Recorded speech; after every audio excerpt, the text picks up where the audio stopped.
Here's a sneak peek of what happened on episode 118 of Tech Talk Taco Tuesday. Hey, Trevor, welcome to Tech Talk Taco Tuesday. You are live. Thanks for having me. Yeah, we every once in a while we'll take someone like you. You're sitting here with three guys that have won the Baja 1000. Do you ever aspire to do that? Not really. No. Not really. Yeah. I don't know. Maybe you could talk me into it tonight. We'll see. That's right. It was a jam-packed show with regular co-host Logan Tyler having to share his seat with George Justice, Johnny Campbell, Ricky Brayback, and Eric Sarashin. Together, they all shared stories, laughs, and so much knowledge that you'll gain if you listen to this show. Oh, and they also drank about $800 worth of tequila. It was a really fun show. Trevor Hunter also called in to talk about his best on the desert race bike and also was reminded about who in the room had won the Baja 1000, but don't worry, he got Jimmy back in the end of it. Andrew Short actually sent us our first tech question video regarding a tire that wasn't hooking up. And Jimmy answered a question from the chat regarding how much you should pay for a 2016 500 EXC, but Ricky disagreed, and he also had some notes on how long Jimmy's taken to answer some of these questions. It led to some good debate. Rooster Endo also featured our very first video submission, which actually came from Ricky, regarding his XR650. It got rated pretty highly on the Rooster Endo scale, not as high as the 570, but there was also some other bikes that were submitted in the regular way with just a photo. Some of them were actually rated higher than Ricky's XR650.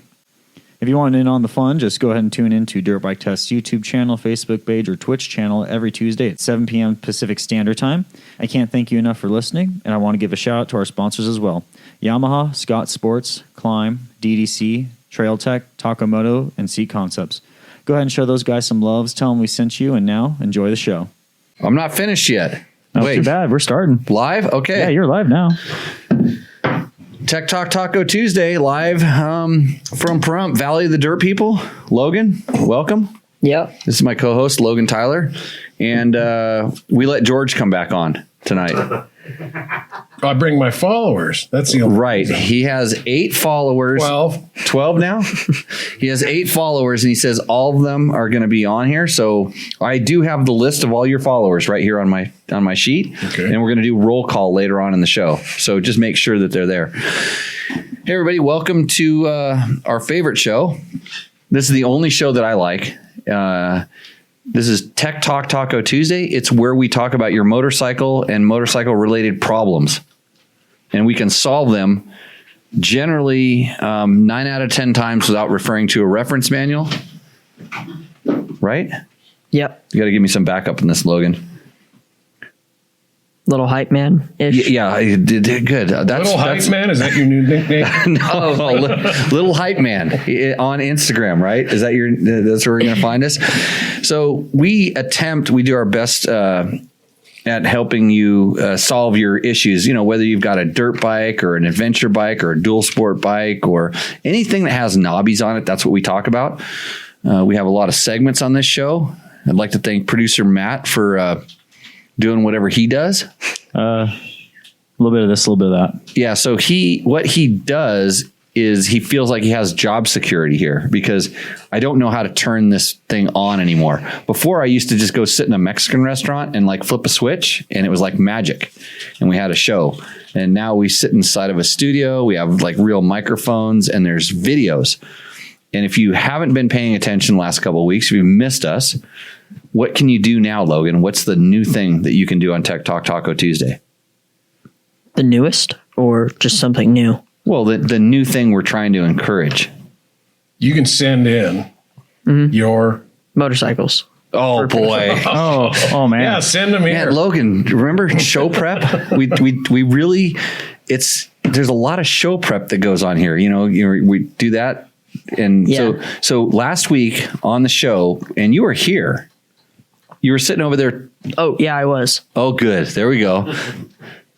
They don't have no. So we'll worry about like what's going on in Pahrump later. I know you were trying to pay attention to what Matt was doing because, you know, I always need a replacement for him. Mm-hmm. So you're paying attention to that. You learned, you did tell me in confidence that you could turn the show on if I needed it to happen. Yeah, it's only like 2 buttons. Okay, That's good. what I keep telling you, Jimmy. It's just 2 buttons. really is, and then you watch Not a in green Jimmy little World. box. Yeah, but how many passwords do I need to know? There's no passwords. Yeah. Oh, it's all set up. Okay.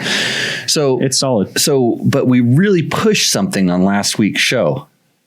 And we got some really high level some to- submissions. tonight? Oh yeah, we got high level. Oh yeah. Okay, Yeah.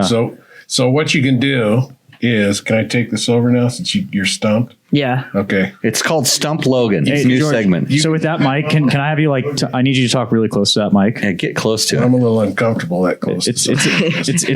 It's okay. Just don't look us in the eye. So what you can do is Treat it like videotape your question or your bike submission with yourself, create a videotape, send it into Matt at dirtbiketest.com. Is that where you want No. to get it? Oh, we need to get you that email, don't we?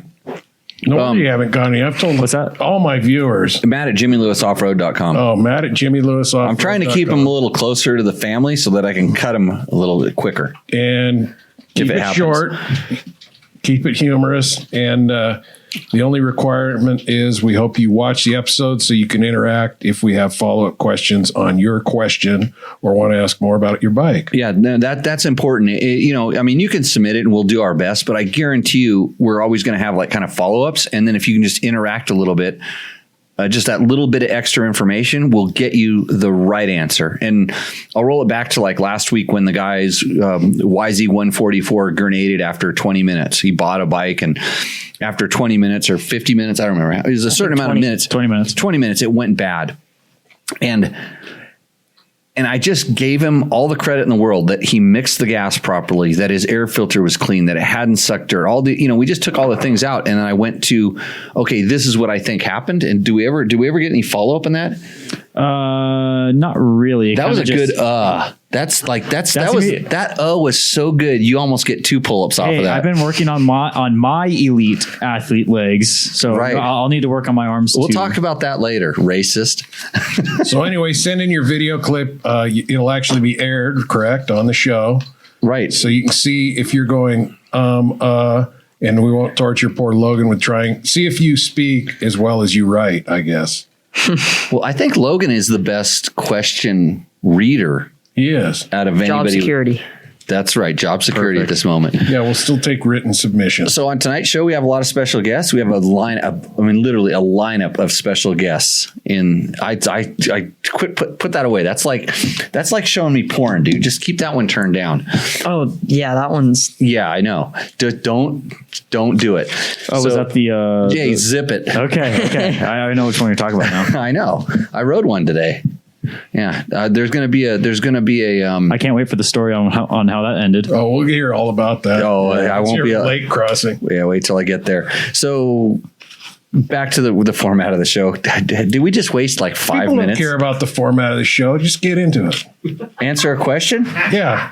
Isn't that what we do? Answer questions and talk about the show. What the Okay. hell? You can submit. Pass that down here. So I'm just getting warmed up, buddy. Oh, here we go. So But before that, first. So you what can- happened today, Jim? So you can submit your questions usually on our Facebook page. We ask for those. You can comment on last week's show, or in this sense, if you're watching this now on YouTube, this show, you can watch it live, 7 p.m. every Tuesday, or almost every Tuesday. We do this right here, right now. And if you're here, if you're in the chat, you can ask questions. And at the end of the show, we grab most of the questions in the chat that we can remember, or that my, half-assed producer can highlight, because usually by that time what do we call it? It's a S show, right? Well, you could also produce something, send it in that just trashes Jimmy or something like that. Oh, or go maybe ahead. We'll call it Just Ask Jimmy. Just that's And what these are the these whole video segments. that's what the whole show is. We'll call it. Wait, what happened? Let's get back to current events. What happened today? What did we do today? Oh, I got my truck started. Okay, but it failed last time, right? You went there, you put a new Correct. motor in it. So- something wasn't right. Okay, Not so getting into it. and I'll be brutally honest with you. I don't know a whole lot about. I mean, it's an engine. It's a truck. I don't know the specifics of putting a truck engine into my truck.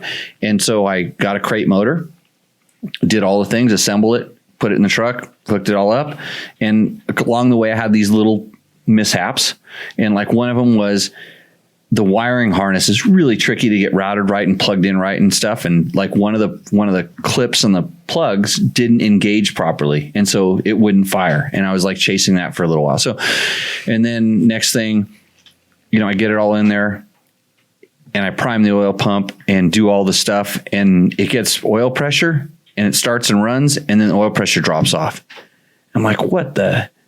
And I was very careful about putting it together. I mean, I know this from motorcycle engines. I have a procedure, and I'm very careful about all the stuff. And I did all the things, and it didn't work. And I'm like, oh, it has to be something goofy. And so I started disassembling, pulled the pan off, checked the pickup, checked to, reprimed. Actually, I primed it. Your checklist of logic that you check on combustion engine. And in all honesty, I'm sitting there going like, what was the last thing I touched? Like, what did I screw up? And it's like, and the problem is I touched everything. Right. So there's a lot of things to screw up. So I just went backwards. The other thing, and I was calling the technical service of this company and asking them, and they literally said, well, you just overfill the motor by a certain amount, and then it should like prime the pump. And I'm like, well, it's already primed. And I primed it. I did all the things. But anyway, today it started and it ran. It got put back together. Nothing significant changed that we know of. Put it in there, and it started, it ran, and everything ran fine. So what was the one thing that changed about when you put it in the last time? It has oil pressure. Right, but what was the one thing in the process that changed?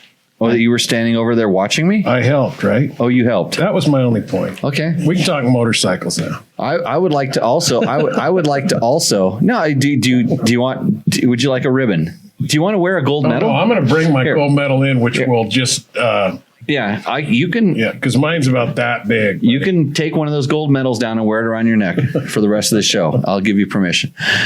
So it's the same kind of process of logic that I use when I'm, explaining the answers here. So. And you said something important. What was the last thing you touched, which is always your go-to? That's when generally fails, what was the last thing?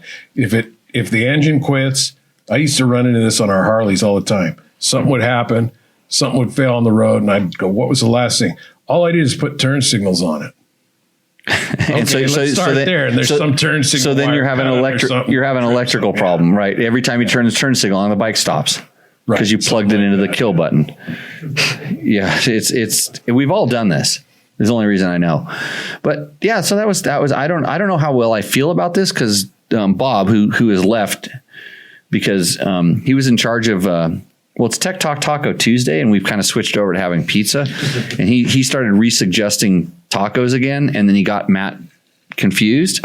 And all of a sudden, we're all hungry is what the root of the problem is. But Bob was waddling around today while this was going on, and he said, well, if you fixed it without replacing anything, or it's just like it's a mystery why it went back together. If it was a helicopter, I wouldn't fly in it. And he waddled away. Yeah, that was their saying. Yeah. If a helicopter fixed itself, don't get in it and fly. Yeah, so makes sense, but it's fine. Here's where we are with the truck. But then I saw what happened. I just didn't want to tell you because I thought it hurt your ego. What was it? No. You're not ready. I'm not at a point in life to deal with it. Hey, I rode a Husaberg 570 today. I'm at a point in life where I can deal with anything. Yeah. What are the questions? The questions. Logan. Do we have any sponsors? Hey, welcome to Tech Talk Taco Tuesday. This show is brought to you by Yamaha. Yep. Blue Crew.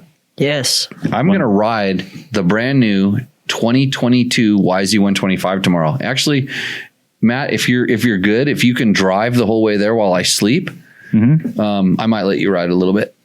Oh, really? Yeah, let's see, I thought I was going to be the only one riding it. Well, Trevor would also be riding it because your arms need to recover from the arm ripping power of your 570. Right? Exactly. Yeah. I'd like to ring a bell right now. Yeah.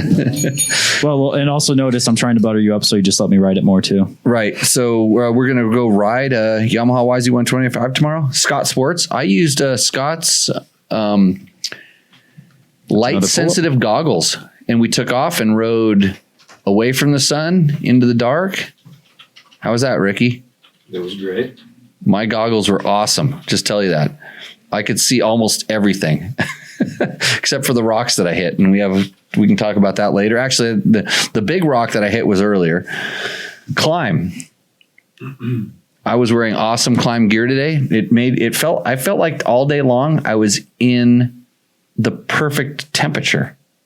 Yeah, because I have the right gear. I had venting and all this stuff because it was hot when I started and it got a little bit chilly. It was nice and cold when we went in that canyon. Well, the lake bed, it was cold. Lake bed got cold. Yeah, not in my gear. I just zipped up. You were also behind the rally bike, so it was a little bit. Oh, now he's talking. No, we'll talk about that later. DDC sprockets. Delaney drive components. Oh, good God. There's an alert. 2004 Pontiac Grand Prix. Is an Amber alert? Yeah. There's an Amber alert here in Pahrump, which means Idaho to Arizona.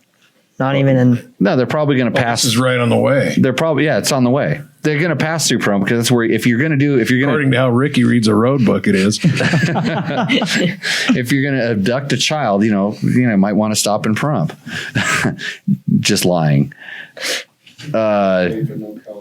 DDC sprockets. I just actually talked to Nate right before the show. I'm getting a new 47 tooth for my 1190, so I have a spare for my extra spare wheel because I used to have a stock one and I had to adjust the chain. I didn't like this. Trail Tech, makers of fine kickstands and computers. I have a newer.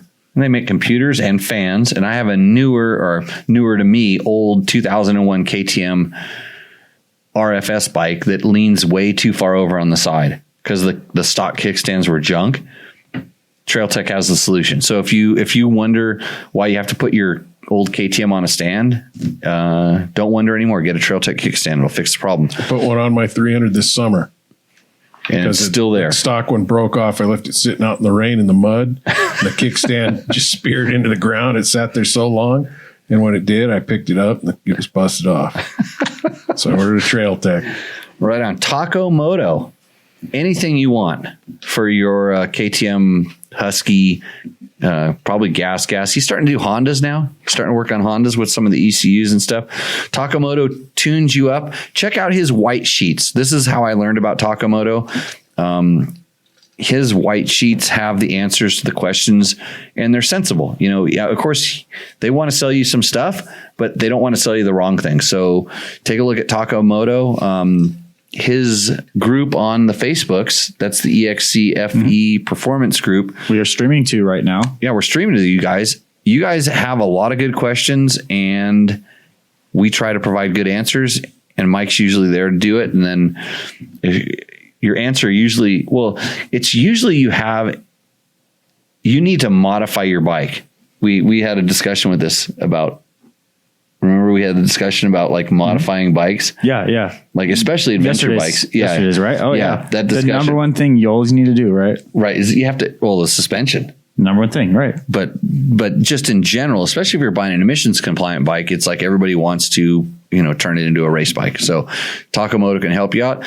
And of course we wouldn't be here without Seat Concepts. Seat Concepts makes Logan's looking around for the seat. You want to know why it's not here? Because you wanted it. It's comfort? It's back on my bike, bro. Yep. Yeah, I don't sit much, but when I do, my Seat Concept seat with the, I always want to call it Naugahyde, but it's called Suede. I love that seat. I really do. So that's our sponsors. Logan, talk about Yamaha 2-strokes. Yeah, George is a sponsor. He is. It's not. I don't see it on the list. I totally forgot to add it because I just copy and paste from last week's. And where's the money? He gave you the money. He paid him up front with cash. Dined him today, wined him. Went to the VFW. Yeah. Really? Yeah. I've never been in there.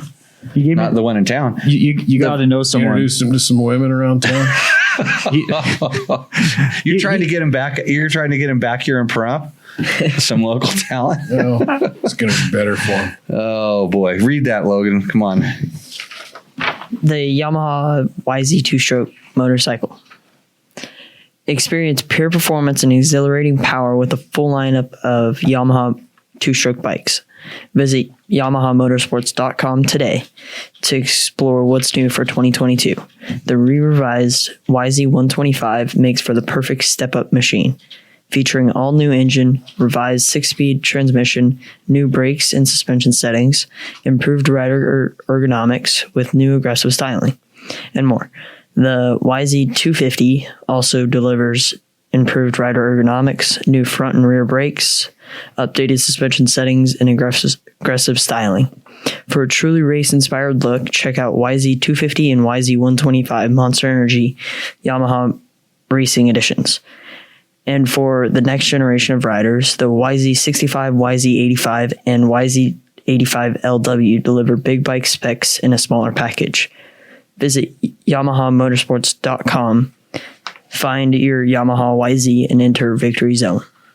So was that really strange that I didn't interrupt you during that whole read? Yes. You were waiting for it. I was. It's like getting sucker punched. I was really trying to mark spots. That you're ready to just get.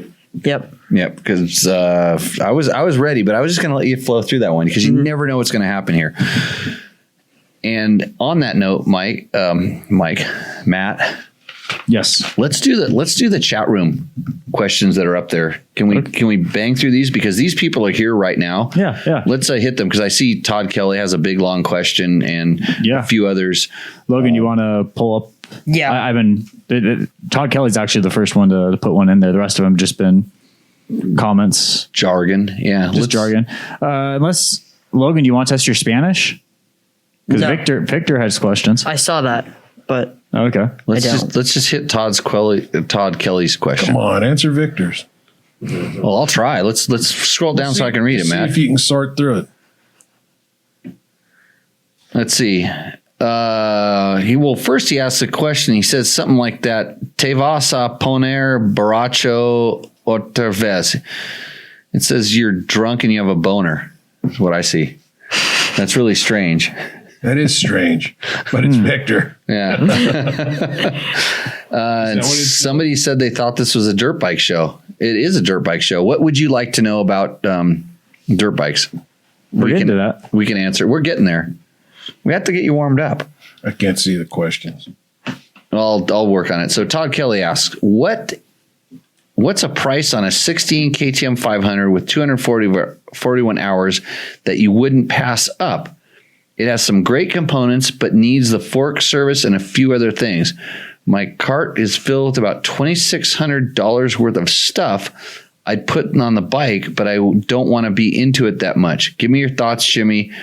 Talk about modifying bikes. Ha, ha, ha. So, Todd, you should just look the other way. And if that guy's willing to sell that thing to me for like about $3,500, I've got cash and I'll take it. But in reality, a 16,500 with 241 hours, I'm going to just say that's a... Is this COVID pricing where it's high? We're... two prices. That's a new enough bike to where there's not two prices. That's a on the low end, a very low end, that's a $6,000 bike. And on the high end, it could get up to $8,000 depending on the condition. Now, 241 hours is in my world, that's halfway worn out. Does that make sense? Like 500 hours is where you should probably start thinking about doing something. And I wouldn't do anything. How many hours does your bike have on it? You don't know. Does your odometer still work? It was, yeah, it still works. I don't know. But it's got to be 350 plus something, yeah. We just adjusted the first valve. First time the valve cover's been off that. Okay. So George is a perfect example. He's a regular, just putts around, dual sport kind of, riding. And we took his KTM 500 the other day, and why was the gas? It was just leaking. Oh, it's been leaking from the. And the cover's never been off. No, never. Okay. So he had a little bit of oil dust. He basically had dust collecting on the little bit of oil that leaked around the valve cover. And he got paranoid about it. And so he decided he was going to. Paranoid about it. You weren't paranoid? No, it was just people were pointing out there's oil and crap all down the side of your bike. So how much did you have to add? I've been doing that for years. Nothing. I never added oil. Right. Okay. So he ended up ordering some parts. My dad said, well, as long as you're pulling that thing off, let's measure the valves. We measured the valves, and one exhaust valve was 3 thousandths out of ideal. So it was like it wasn't 3,000ths loose. I think it was 1,000th loose, but 3 out of ideal. And I said, this is so easy. Just pull the pin, drop a shim in it, the rocker, you don't have to loosen up the cam chain. Just ding, ding, ding. What'd it take us? 15 minutes? Yeah, I think most of the time was looking for tools because they were scattered all over your shop. But yeah, no, they were underneath my truck. It was a nothing burger, and that valve cover comes off really easy on that bike. So this is a 350 hour bike. How much do you want to sell that to me for tomorrow? Well, it's different. I was going to say, I hope Jim's not watching because I do believe I know what you gave for his 2020. 85 or something like that? No. It was. I think so. No, it was. I think. It was a 2020. Yeah. I think it was $8,000, 85. Sure. I'm positive. I don't know. I go look in the checkbook. Yeah, I don't know. And that was a fair price at the time because I needed it. Well, I really felt bad because remember that day I did that big eat shit last year around December and I flopped on Jim's bike? On a brand new bike. Brand new bike. Well, I ended up having to buy that bike. Well, I mean, it was offered to me, but I paid it, Well, the problem was what did he need? He went to the KTM dealer because he needed a tire or an air filter. He needed an air filter. Air filter. He went in for an air filter. Jim went in for an air filter and came back with a brand new 2021 500. And so he had all of a sudden a 2020 at a yard sale price. So I bought it. Well, he's doing the same thing with a truck right now. It needs a battery, maybe tires. He goes to the dealer, and I think they didn't have the right color or something. Yeah. So back to Todd's question. Yeah, but right. So,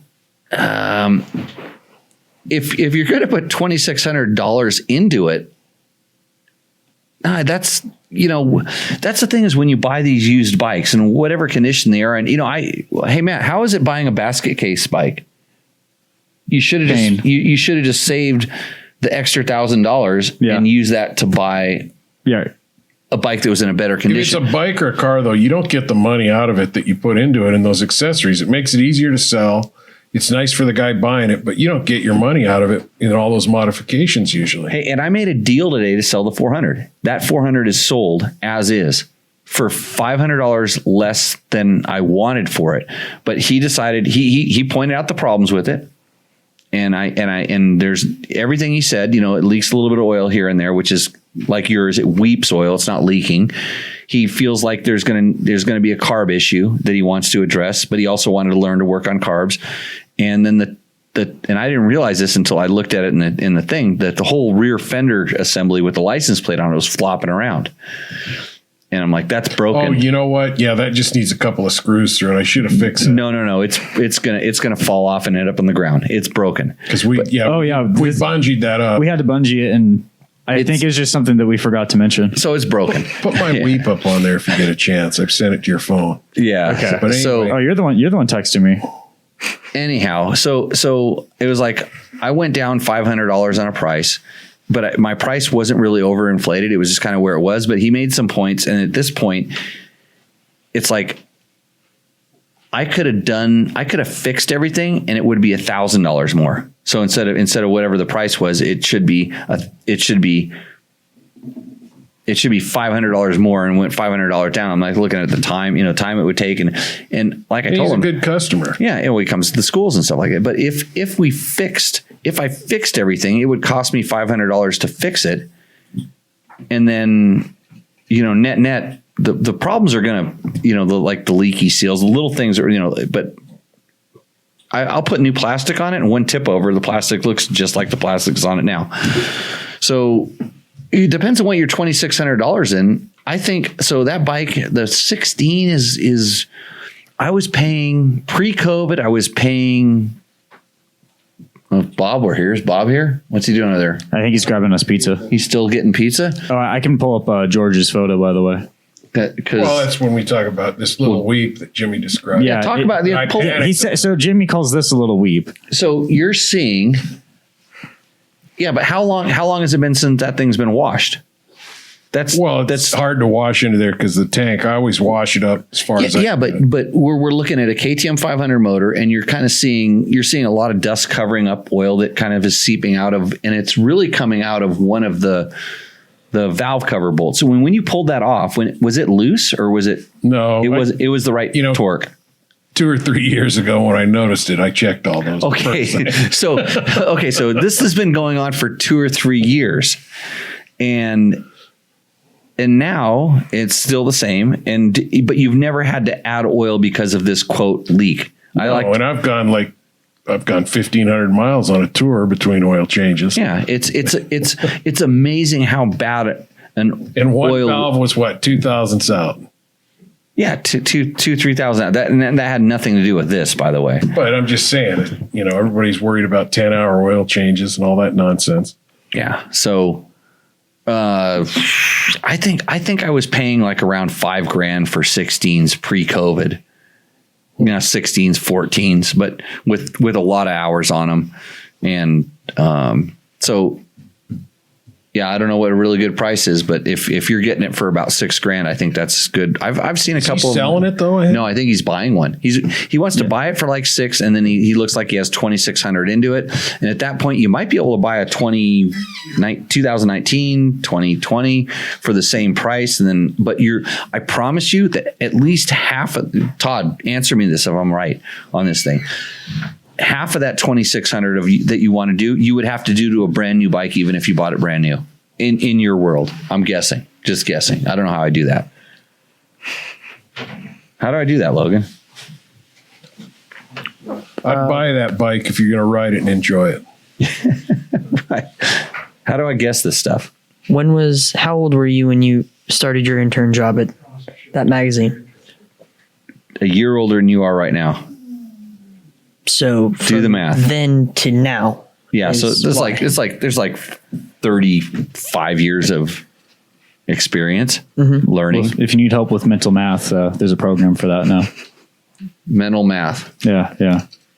I you got more than 35 years in the game of this, so. No, but this is when I started thinking about moto journalism, whatever it is. So, okay. Do we have any other good questions right up in the chat? Yes. Hopefully we answer that.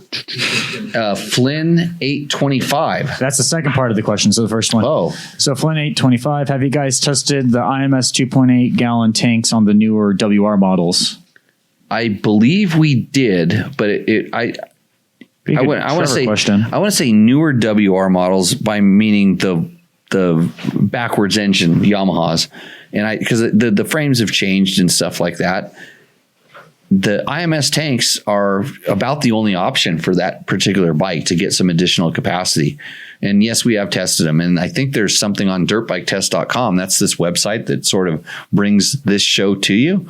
And by the way, when you're on dirtbiketest.com and you're going to buy the IMS tank, click through the link that we have up there for Rocky Mountain MC ATV. And you will be supporting this show. That's how your answers come to you, because we get a little slice of that. It helps us out. It makes us able to answer these questions. And also, how does the WR450 compare to the 500 EXC? It's a really touchy subject, isn't it? Yeah. Because we have sponsors and we can't. No. I've said on multiple occasions that the KTM 500 EXC, if I don't know anything about you, that just go buy one of those. Just if you say I want a dirt bike, and you might be talking about doing adventure bike riding, you may talk about doing tight technical trail riding and stuff like that. The thing that the 500 EXC has that the WR doesn't is a license plate. Plain and simple, you can get a license plate on it. And in certain places, certain things, that's a very valuable asset. Now, when you start talking about the performance of the two bikes, they're kind of in a similar realm, because the WR, the way that Yamaha builds a WR, it could almost get a license plate. In a lot of states, it can. It's an emissions compliant bike. And in fact, it's actually almost more emissions compliant than a KTM, because on the WR, you have to do certain things to modify it so you can get full throttle and take some of the restrictions out and things like that. So there's your how does it compare? Net, they're kind of trying to do the same things. If you just said, which one would you take? I would take the KTM 500 straight away, every time, very quickly. Good answer. Good answer. It's honest. It's the way it is. Victor, I see a comment here. Uh-oh. Victor said that the bike, he's talking about the picture of mine, Looks like the funnel cake fryer at the LA County Fair. Then somebody else, I can't read his name, he said, I'd part that bike out with an engine looking like that. Good. You should sell it to me right now. Yeah, How much? Really? How much? No, I'm not. That's a good bike. No, it's junk. It leaks oil. Like, Gets my fat butt around. I'll buy that thing tomorrow for the right price. So, okay. Are we done with the quick questions? Yeah. There's no more questions coming from the chat. So You want to hit the questions that are in the other thing? Hey, so here's the thing. I'm going to let the chat know who our special guests are tonight. And then what we want to know is we want to know who you want to have on here. First of all, we need to know who we kick off, which co-host I kick off the show, and then who gets to take their place. So it's pretty simple. So you can kick George or Logan off, and this could be your career. It could be going to kick Logan off. I'll leave before they throw Logan. Okay, so you pick George or Logan, and that was a very good sympathy ploy there, George. You have 11-time Baja 1000 winner Johnny Campbell. You could have Johnny Campbell on this show. He's in the house live. You could have Jimmy Tyler, who can install a door better than any other person within a 20-mile radius in town. In the room. Yeah. You don't want to go within town. No, not anymore. Not anymore. Okay. I push pencils. Okay, so he's good at pushing pencils, and he can install a door. You can have, that's Logan's dad, by the way. Yep. You can have Logan. Eric, how do you say your last name? Citron. Seriton. Eric Seriton. Eric Seriton probably built most of the Baja bikes that Johnny Campbell won the 1,000 on. Would that be semi correct, Johnny? Yes, sir. Yes, sir. So if you want to know that this is the guy you really want to have on the show, because he can probably answer, especially Honda XR650 and CRF 450 X questions. He can answer those things with both of his hands tied behind his back. Oh, yeah. Factory Edge. And then is that the name of the shop? Factory Edge? Yes. Factory Edge is bringing him here tonight. And then there's this other donkey rolling around in the room, Ricky Brabeck. He's busy eating pizza, which is not on his diet. And as his trainer, his navigation trainer, I'm about ready to deck him so I can get some pizza. That's really Or it. you can ask Jimmy to leave. Oh yeah, yeah. Please do. Hey, if you would like any of those guys to replace me, I got 2 legs and I can walk because I'm hungry. But those are your options for the different co-hosts or guests. We'll call them guests because they don't have to do the ads. Can you get through the write-in? Questions quick? Yeah. Are there any that relate to these guys' expertise? No, those will come up on the thing. But it's okay. So pick your co-host, pick your guest, and if you're watching this thing, if you're listening to it on the SoundClouds or the iTunes or whatever they call those things, you should really join in live, and you can affect the outcome of this show. It's like crazy. So Logan, you want to get at this? What is Kevin? Thanks for addressing my question, even if I don't have a seat concept seat. You know that Seat Concept is a sponsor. Yes. And you would think that, if you do have one, your question goes to the front of the line. So if you're using some of the stuff that we support in the show, and trust me, we're very picky about the companies that we mention and talk about on this show because we use them in our world and we can talk about them comfortably. And I'm sitting comfortably here because I rode a Seat Concept seat today. No monkey butt? No monkey butt. You should just say to Jimmy, let me finish the question.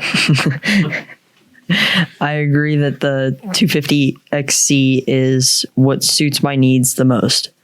But I want to say with a carbureted bike as long as I can.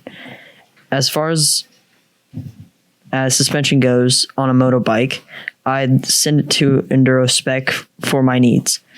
As far as skill level, 45 years old, A-ish, MX track on Wednesdays and woods on the weekends. My local dealer is now a Beta dealer. Rods rides in the Cross, Wisconsin. In my opinion, would the 252 stroke race edition be an off-the-shelf do-all bike? Thanks again, Kevy. You said in your opinion. That means my opinion. Yeah. Yeah. So he asked a question on Tech Talk Taco Tuesday number 116 was our last show.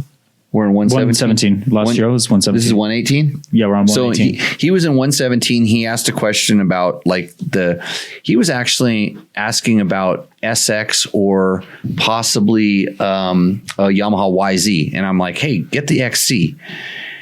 And so he wanted to stay with carbureted bike, which all of a sudden is like, oh, now I kind of picked that out in the question because it wasn't explained, but I'm like, I see where he's going with this. He didn't want the TPI bike. And that's what the KTM XC was. So now he's all of a sudden he has a Beta dealer. He's got a good Beta dealer, and he wants to know, what about the Beta? Carbureted. So it answers his question. And then he said race edition. So all of a sudden that bike starts meeting his needs. He doesn't want a fuel injected bike. The good thing is it's oil injected. Mm-hmm. So you don't have to mix the gas anymore. So I like this. It's been really good. I think that off the shelf, the race edition, the RR race edition has the Cayaba fork, which is a step up in their performance thing. It has a couple little goodies on it and stuff like that, but it has a slightly different suspension. And I have had really good luck with Betas. I don't think that you would be, because all of a sudden now the suspension is kind of where you want it for like the cross country, because his main focus is cross country. The problem with the Beta in the world of like off-road bikes, you have the KTM XCW and then you have the XC, and the XC is just enough to do the motocross track. Maybe, you can do the motocross track. The Beta, and I haven't ridden a race edition lately, but they tend to seem to be kind of similar to the regular ones in setup. It's in between those two bikes. So it may just be a step softer than a KTM XC, and maybe not as tunable because it doesn't have the air fork. And the air fork is really easy to change. It's like changing spring rates, is what you want to do sometimes when you go to a motocross track. So, but I think everything else about the Beta would be really, really good. The power valve is adjustable. You can kind of tune the power, get that kind of power out of it. So I think when you all of a sudden it's like, I want a carburetor, and doesn't everybody get suspension work done just because everybody? Yeah, they think they need to, right? Well, you're good. Stickers. Well, we've done this test before. Placebo effect on, but I don't think you're going to go wrong with a Beta either. Any of those bikes. Now that I understand that the carburetor is the primary concern, and we know we're going to need suspension work on almost anything more than likely to get it just right. And you don't have to do the suspension work right away. Ride the bike a little bit, figure out what you exactly want, and then do it. And I think on any of those bikes, the YZ250, the KTM XC, or the Beta, you will probably, after riding it for 10, 15, 20 hours, you'll probably say, hey, it would be a little bit better like this. So when it needs to be serviced, have the guy you trust valve it and get it set up for you and go there. So Kevin, good luck with that. Redneck Supreme Leader 69. I have a question just for fun. What would the worst / most ridiculous product for dirt biking sold in the last 20 years? Ooh, I wish I would have read this question earlier. I don't know. Spoke skins, maybe? Spoke skins? We got spoke skins from the crowd. That's ridiculous, stupid. I agree with this. Wherever you got that, a Cherubi shirt. The sexy shirt? No, that's the best product ever. No. Best product ever. I'm gonna unbox one on the show live. Anybody else got a good one, Eric? Worst product, worst thing you've ever seen. I've seen so many of them. Yeah. Not really so many, but there's enough of them that. God, what is the worst thing I've seen? Ooh. It's probably something to do with the handlebars. Yeah, there's been some interesting handlebar things. You know what? I know what it is. So there was these things that you could plug into your spark plug cap, and then it was like another spark plug cap, roost boosts, and there was that was the original one. It was the roost boost, and they would intensify the spark and give you more power. Some legitimacy to that because now I don't know if that product worked, but I know if you increase the resistance, the coil builds up longer. Am I right, Bob? And you might get a little more zap out of it. Is that true? Well, that's what the marketing people say. Yeah. I in all of my testing stuff that I've done, I've tested a lot of different things in the spark plug realm and the sparking, this boosting thing. And man, you could tell it changed something, like the inline spark enhancer. And there was a lot of different ones. You could tell it changed something, but it didn't do anything that would, like, whatever $79, $129, $49 they were. I thought those were that. I'm gonna give it up for that one. Yeah. Triple bolt, triple clamp. Triple bolt, triple clamps. Yes. Well, it depends on what you're putting them on. I used to take them out of.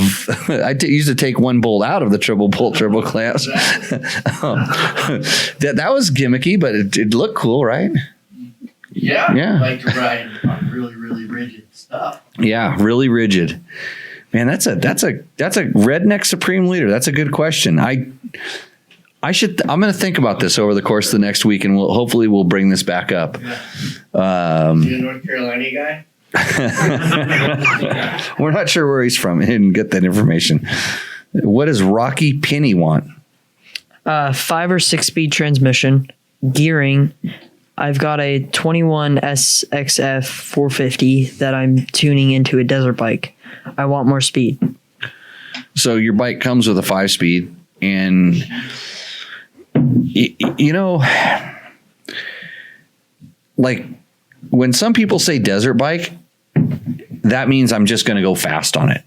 And at that point, you don't need the 6-speed. You can just gear up your 5-speed, and you're always going to have, you're not going to ride super technical stuff. So the taller first gear is not a big deal because you're not going to be riding technical stuff, and you make 5th gear work for the speed you're going. There's a lot of desert racing bikes that are only 5 speeds, and they do quite well. And even with a good rider, they can, work the clutch out when they need to and be careful with it and do that. But if you want to, have the most versatility, in other words, a desert, I can take you riding in the desert, and you're going to need an extreme enduro bike. So it's like, there's places where you're going to need a first gear. And when you start needing a low first gear and a tall 6th gear, this is where 6 speeds help. But more than that, wide ratio spacing helps. So it's not so much like Yamaha has in their WR, bike we just talked about, has a really good, probably the best 5-speed transmission, wide ratio. WR stands for wide ratio. They space the transmission out properly. It has a first gear that's usable and a 5th gear that pulls top speed. It's good. KTM's 5-speed transmission, especially in the SX, is designed for a motocross track, so the ratios are very close. So first is tall and 5th is low. It's not an ideal gearbox for having some spread, but you can shift the whole, by going to a smaller rear sprocket, or one up on the countershaft sprocket, one bigger on the countershaft sprocket. You can shift the whole thing up a little bit and make that work out, and we have something on dirtbiketest.com. Trevor did a story about how to convert your KTM from a 5-speed to a 6-speed. But I will also warn you that I think there's some changes in the newer engines that make that a little bit more difficult. And isn't he going to come on and talk about his bike? He's going to come on after we come back from commercial break. So when we come back from commercial break eventually, Trevor will help you answer this question, because if I remember, and when I say if I'm going to remember, Matt, it's just my job to remember. Right. So you should remember too, Logan. Mm-hmm. I know you don't remember much. Yeah, it's like just in one ear, out there. What are you worrying about? Like what your girlfriend's out doing right now? No. Do you have one girlfriend? No. No. Oh, you're available. Well, that's it. You heard it here. We're here first. Yeah. Someone was calling him cute in the chat. Hey, Logan, just go to lunch with George. he will fix that for you. He can't go to the VFW yet. Oh no! This was just at we went to Roadhouse. The Roadhouse. Yeah, Terrible's Roadhouse for lunch. Hey, Victor, I translated his question. He wants to know what tire recommendation you have for Barstow to Vegas. Kenda Parker DT, 100% absolutely positive. That's the best tire for that. Both ends. Both ends. Run in the hard direction. Right. Johnny, you went a big ass dual sport ride. What'd you run? I actually ran Parker DT and Washougal too in So- front, but it was just for test. Yeah, so Johnny's always Johnny, and Johnny's testing. He's kind of like me. But my choice would be Parker DT. Front and rear, hard direction. Hard direction, 100%. I like your hat too, by the way. Looks like my hat. Kenda, sponsoring Jimmy Lewis Off-Road Training and JCR Racing here in the United States. Yeah. You guys had Tara's back. Yep, she's back. Mom racing. Mom power. Yeah. Mom life. She on Kenda's? What'd she run? She's running Kingas. At the Grand Prix, she had a Washougal 3 front and actually a Southwick rear. Oh, wow. So Because it was Sandy. Sandy. Yeah. So Victor, put that on. And Victor has another question. What's Victor's question for he submitted this question via YouTube's or emails or something like that. Yep. So I will let Logan read the question and then I will play the video. Oh, it's a video question. There's a video that goes with it. So this is the question, then he has a video of if he's doing it right. Okay, read the question, Logan. I do this with all my bikes.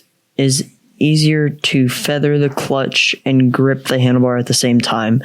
Am I the only one that shortens the clutch lever? This is for single track on my lighter bikes and for dirt riding on the big one. Jimmy. So if you're watching the video right now, what you're going to see is, and I kind of saw a clip of the video because I'm gonna play the video actually. So they're not gonna be able to hear you while the video plays. Oh, they aren't going to be able to hear me. Yeah, so I'm just going to switch. No, well then you got to wait till I'm done talking because we want to watch a silent video of. So I'll tell you what. It's not gonna be silent. It's going to be amazing. So all the podcast people get to listen to. Does he talk during the video or is he playing mariachi music? It's in Spanish and there's mariachi music. Really? Oh, so there's some content in the video. No, it's just him filing stuff. It's him filing a lever off. So we don't need to see this video. Okay. So if he had anyway, that's not a way to introduce new videos to your show. Yeah. Well, we don't need to see it. George, we got better videos. No, we got better videos. Victor, no, it's show a clip of yeah, but he should have asked this question while he was filing his lever. Yeah, no, I agree. Here's because you don't want to hear it imagine you're listening to this in your English car. is a second language. You may be a little shy. Imagine you're listening to this in your car, and for the next 30 seconds, you get to hear like this. When pull over and get out and check it or something. If you what? Yeah, I don't know. We'll fix it in post. The show has to have a your show. It has to have a audio component, and I don't think that filing a lever for the next 30 seconds would be the best thing. So basically, he shows a picture, and I'll tell you what happened. The video would have been over already.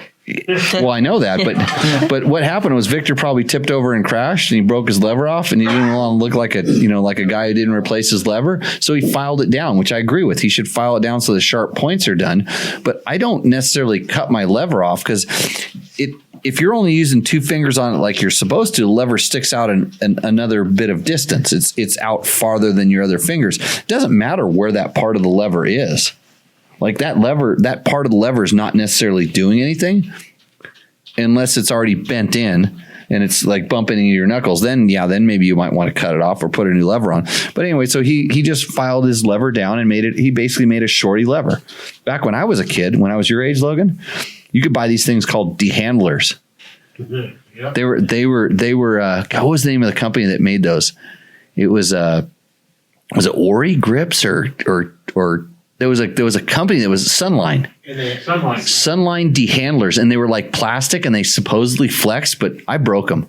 I think Eakins owned that company. Yeah, Dave Eakins. Yeah, it was. They made the Sparker, the Kurzman bullets, and Gold Belt. yeah, Gold Belt. Yeah. So they had these dehandlers that were shorty levers, and now companies like ASV makes different style levers. There's a lot of companies that make different style levers to accomplish this, but Victor, you poor bastard. Buy a new lever. So, or hey, I'm not going to lie. I've got a lot of levers that are exactly like you just like in the video. So where hey, maybe at the end of the show, you could just tack his video on. So at the end of the show, after the thing, we could just have have him filing his lever down. It's almost like actually, It'll be soothing sounds to go to sleep to. Right. Like that video we always talked about making. I don't think people going to sleep on this show is a problem. I think we can put them to sleep pretty regular looking at the peanut gallery. Okay. Oh, yeah. This is a Mojave Bob question. Oh, I didn't do it. You have this one? You read Yeah, it off the page there. After this question, we'll go to a commercial break. Sounds good. And do we have a winner for the guest? For the guest, I think Johnny. Johnny. Yeah. He's in the hot seat right now. He's Perfect, close. perfect. He's the closest one. Oh, by. good, because I saw him falling asleep when he was not in the hot seat. Dude, I was That's the way it works. Yeah. The homeless guy in the peanut gallery, that's Johnny Campbell? Okay. He's not a homeless guy. Well, look at it. He gave me gas today. I would have run out. I wouldn't be here for this show if Johnny hadn't given me gas. Now. I had 2 homes, but I'm not there. Okay, question. feels good to know that I have learned how to set up my suspension. Thank you for all the tips over the years. Initially, I tried a stiffer rear spring. And we are talking about a Beta 300RR, by the way. With the stiffer front spring. I could tell the bike was not balanced within just a few miles. I put a softer stock rear spring on, and it was magic. The front fork still feels strange with it tops out in the whoops. Almost like there's no top out spring. I'll probably play with the rebound clickers a bit more. The bike is handling very good overall and is a total blast to ride in all terrain. Okay, so this is our buddy San Felipe Bob, he just fell asleep in the chat room. I just saw his notes there. Well, it's probably because I accidentally clicked your cam instead of Logan's. So well, that's why you're going to get replaced next week. Yeah, I know. I've got a little thing here. It's the Mistakatron. I'm checking them out. So Bob so it's funny because he's texted me. Well, you can only imagine maybe 20 times today, and some of it was about batteries and some other issues and stuff like that. But he's thanking me for helping him learn how to set up suspension because he's basically been standing around when I've been telling other people how to set up suspension. He kind of has an idea. So he's a Yamaha guy. Bob was Blue Crew forever, and all of a sudden he decided he wanted something and he couldn't figure out exactly what it was. And I guess I talked him into buying a Beta. He bought a Beta 300, and he's really happy with it, except the suspension. It's not, it's not a Yamaha. It's not what he's used to. Yamahas tend to feel a little bit more planted, and he's, we're talking about he was riding a WR 450, and before that a WR 250, which is the 2-stroke, and he's had these bikes till the wheels fell out from underneath them. And so I can understand that the Beta to him would feel a little bit stiff and a little bit rigid, more precise, all the things, all the directions that bikes, if you haven't ridden a new bike, a newer in the last 5 years bike, you would be amazed by how, I would say, stiff they've gotten. And it's stiff in every aspect, like the suspension's set up a little bit stiffer, the chassis are stiffer. There's a lot of these things. So he started struggling with it. He's a taller guy, so he's a more pendulum effect. And he's got to be at least 200 pounds, which is probably on the north end of the weight scale for it. So I think he went springs front and rear to begin with. And the rear spring was just too much for him. And my kind of go-to when I start talking, if I don't know anything about what I'm going to do, for every 2 rates I go up in the front, I go up 1 in the rear. This is kind of how I chase it. So if let's just say if the spring rates are 4.6, 4.8, 5.0, if I go from the stock 4.6 to a 4.8, I don't feel like I need to go up 1 in the rear yet. But if I go up 2 steps in the rear, then I'm pretty sure, two steps in the front, I'm pretty sure I need to go up 1 in the rear. I need to kind of chase it there. So he went up 1 step each, and he felt and it's like his feel told him this. He said, okay, yeah. So he went back to it, and now he's happy with it. But back to the top out. So he's put stiffer springs in there. It's more force pushing back down. The first thing I would check would be oil height, oil level. Because sometimes, the oil starts splashing around. It's open cartridge fork. Oil starts splashing around and stuff. And so at the very end of the stroke, there's not enough oil to kind of, at that point, everything is extended. There's probably a little cavitation in there. So the first thing I would try if it was a top out problem would be to add a little bit of oil. And this will also help with bottoming resistance. So there could be that. That'd be kind of the first thing. And then if you haven't played with the rebound clickers, I would definitely try that and do big changes. Mark down where you're at, do big changes, see if they make a difference, and then try it. But this is all part of, just suspension testing. This is what you do. These are the kind of the steps. So are we at our commercial break, Mark? Yep.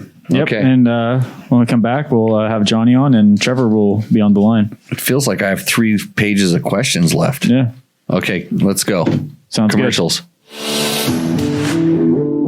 Since 2009, Seat Concepts has been dedicated to making the best aftermarket seats. More comfort, more grip, more riding. For 10 years, we've continued to raise the bar. Innovation and American craftsmanship make Seat Concepts the world-leading manufacturer of power sports seats.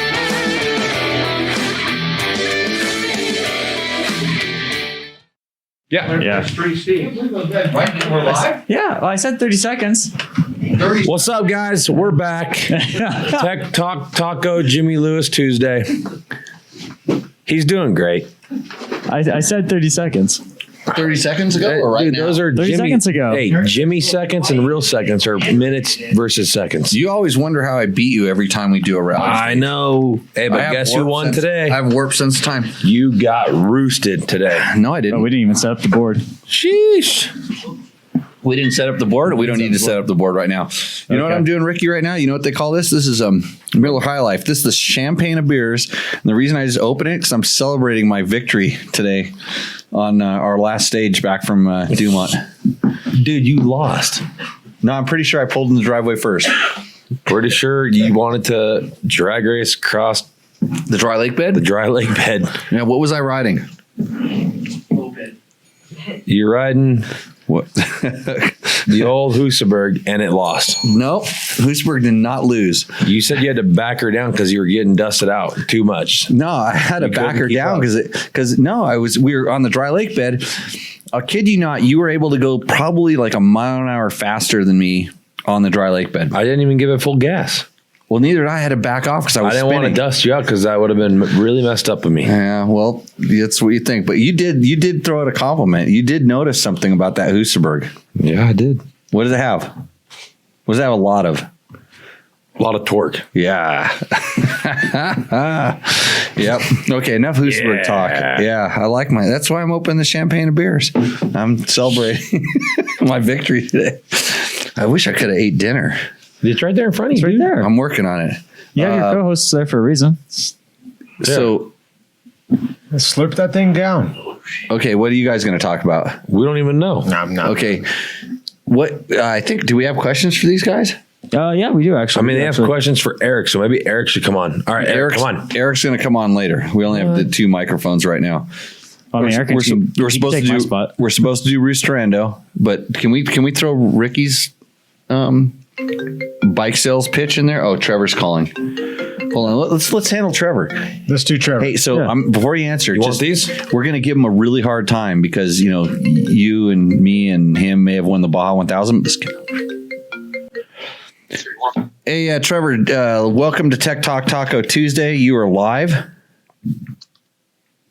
Thanks for having me. Yeah, we every once in a while we'll take someone like you. You're sitting here with 3 guys that have won the Baja 1000. Do you ever aspire to do that? Not really. No. Not really. Yeah.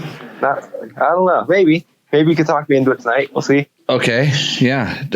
Is he? Would he be qualified to apply for a JCR team ride, Trevor? He's doing what I used to do. Like you can just like ride for anybody. Yeah, I know. That's kind of a nice position to be in, really, because then you could kind of pick your flavor. Right. When you want to ride a Husaberg, you ride a Husaberg. Exactly. You might go really fast on a dry lake bed, or you might break down in the middle of the desert. That only happened one time, and even Kendall couldn't get me fixed. But it made it back. I made it back to the truck, right? It's okay. I always have a toe strap, Jimmy. So, hey, Trevor, welcome to the show. You're going to try to talk to 3 guys that have won big ass races on Hondas, and you're going to talk about a what? One of those orange bikes. Orange ones. That's called a KTM. I actually recommended a KTM 500 EXC to almost anybody that called in, but you don't really go for the 500. You're more of a 450 guy. Yeah, we race 450s. I don't know if I'm man enough to ride the 500 just yet. Okay, yeah, working up. Have you ever won Best in the Desert overall, number 1? Yeah, a couple Ricky? times. Yeah. Oh, geez. Now I feel like left out. I think I have like 4. So the other 3 guys I'm talking to have all won Best in the Desert championships. Hey, we tried to win the Vegas to Reno once. I didn't do very good at that. I can show you the rock I hit. It's still there. Yeah. It's right on the side of the road. And you can probably show me the dent in the fork leg. Yeah. Actually, I wish you could get me that thing because I'd like to hang it up on my wall of destruction. Yeah, this fall? No, there's one in the shop. I'm starting to hang up pieces of things that I've smashed, like that rim that I did today. Do we have a picture of this? Hey, you have a lot of KTMs. You might need a bigger wall. The rim. Oh, you mean all my bikes should just be hanging up on the wall? All right, you ready for the rim picture? Yeah, put the rim picture up. Yeah. So this happened today. This is a picture of the wheel. Man. When I showed up out at Dumont today, this is what my front rim looked like, just in case you're wondering. I think Matt's the only one that can see it. Yeah, I think the whole chat will see it eventually. I see it right here. Pop up there. On George's iPad. So it's not a brand new one anymore. I'm going to have to send that off to W to get that thing fixed for sure. So, Trevor, you wanted to, we have a guy that wanted to know about a 6-speed transmission. Do you have a 6-speed transmission in your bike currently? Yes, we do. It's kind of tricky now. I think 2020, I think it was, KTM went to the Pankel transmission. Right. And so that used like a different spline and all that stuff. So for like the newer bikes, we just put a 2019 transmission in it. So you just took the new stuff out and put old stuff back in. Yeah. Okay, so it can be done. Yeah, I think the EXCs are still the old style. So if you can get new EXC parts, I think they would work, but I haven't double checked that. Well, yeah, because someone asked that question earlier. So, okay, so what was next on your agenda? I know you had an agenda. I think Matt had an agenda. Yeah, he wanted to talk about his KTM. Yeah, so because he's got there's supposedly a write up coming up. So you're supposed to tell everybody about the Story and Dirt Bike test. Yeah. Is it up there? How much? It's almost done, but ran out of time. This is what we work with. He's coming on to talk about something that's not done. It's kind of like this whole show. Kind of like the show. Yeah, I know. You know this. Ricky told me earlier he thinks the show would be a lot better if I just cut the questions to 30-second answers. Do you think that's a good? I mean, it's not a bad idea, but yeah. Well, hey, some questions go on for like 30-minute answers, and it's like, man, it's like a yes or no. Because Ricky, problem is Ricky's like a racer and he's got a bedtime and stuff. He has to go to bed early, all the other things. So we're keeping him up late. You want to make a road book? This is a good time to make a road book. I woke up at 4:30 this morning to come out here. I know Johnny fell asleep once already. Yeah, the answer was so long. I was just so there snoozing. You're not the typical audience for this show. No, I mean, this guy just wanted to know if a 2016 was a good bike to buy for $6,000 or something. What was your answer? No. Okay. What does Ricky have to sell? Doesn't he have an XR 650? I think there's a video about this. Oh yeah. We'll share it with the chat here. Because what we really want you to do is we want you to start sending in video things. So this is sort of we couldn't tell it was a Rooster Endo submission or just a bike sales pitch. No, it's a Rooster Endo, dude. Because you said last week on episode whatever that was last week that it would be cool if we did video intros for Rooster Endo, and I did it thinking a lot of other people would do it, and I heard you win. I heard that nobody did it, dude. Oh no, yeah, we got others, but anyway, I'll. What's up, guys? Episode 357 of Rooster Endo. With me, I brought my XR 650. Personally, never ridden it in the dirt, just down the street, around the block, here, there, whatever. Anyways, we got the Precision Concepts suspension, Maxxis tires, Amy grips, Renthal bars, IMS products tank, stock seat, airbox update right there, chain, sprocket, XR's only chain guide. She's doing great. Thing runs. My dad's ridden it twice, both Barstow to Vegas. Other than that, it's for sale. So let's give it some roost and hopefully someone buys it. Okay, so the question is, what's the price? I have it up for $5,000. $5,000? Yeah. It's plated. Oh, California plated. No, Arizona. Oh, Arizona. I got a California plated XR 650 with electric start. I don't have that, but it starts up first. Problem is there's no parts for the electric start, and it's got about 10 more starts in it. And Heather told me I can't sell it. So I've never even ridden the bike. So do we have a picture of this? Is it in one of the things? I thought it was. It's in one. Grab all that stuff in there. We'll find that, and then I'm gonna. Okay, here's the picture. Yeah, the picture's up. I'm getting it up. I thought I had it ready. I thought this show was good too. I thought it was too, but you know what? I think I deserve a little pay cut after tonight. An XR 650 is an XR 650. So, you don't even have the JCR 1X triple clamps. Dude, I don't know anything about these bikes. He was kiddo. I hardly don't either. I was pretty much done by the time like this bike almost finished me off. It's just a legendary. By the time you endoed, you were done. Yeah. It's a legendary Baja bike, so I thought I needed Except then after you bought one and you rode it into the ground, you probably put like 25,000 miles. I had to rebuild the top end on it. And I was actually blown away by when I rebuilt the top end on it, like how much power it gained, like, cause that's how tired it was. I mean, the problem that the Altar sand dunes, like bucket full of sand in the airbox. Yeah. Because that doesn't help. Yeah. But you had some no toil, like wound up filter you tried to put in there.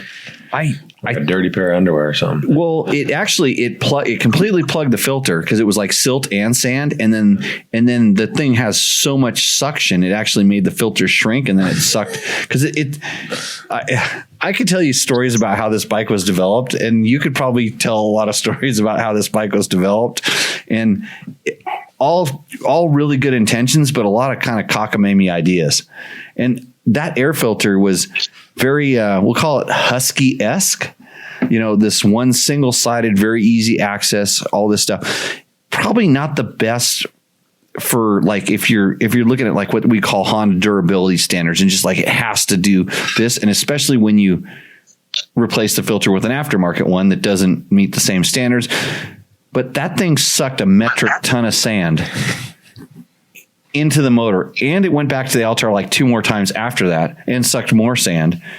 And so, yeah, top end really helped it out. What an indestructible pig. So how much sand does this one suck, Ricky? My dad's the only one that's ridden that thing. since I've owned it. So I don't know. A dual sport ride. Hey, if you took brand new, he rode it Barstow to Vegas. He only did 1 day each year. That's a really nice chariot for Barstow to Vegas. And Barstow to Vegas is in a couple weeks. If you're looking for a B2V bike, this would probably be a really good bike. I got like bags and stuff for it too, but I thought it was maybe going to ruin the Rooster Indo picture. So I didn't put them on. Because it does have is that a factory side panel? Where'd you get the airbox cover? XRs only. Oh, they do that too. Yeah, well, I did it, but they made patterns. Like once we designed that in the factory, in the race bike, yeah. And then we everybody started copying the dimensions of the holes and everything. But then I seen some other 650s. Like we can't talk about this for more than 30 seconds. By the way, dude, you just went on forever with about your freaking Altar bike and the hunk of turd. Yeah, hunk of turd. Oh, if I had a bell that made the inverse sound of a bell, I would have rung it right now. But keep going. No, I just about the side plate pieces. I've seen 650s with big old holes drilled in. Like five holes. That whole design there is actually it works from HGA. Like the specific size and design was for maximum. So yeah, power up kit. What was a power up kit in that thing? Standard bore, right?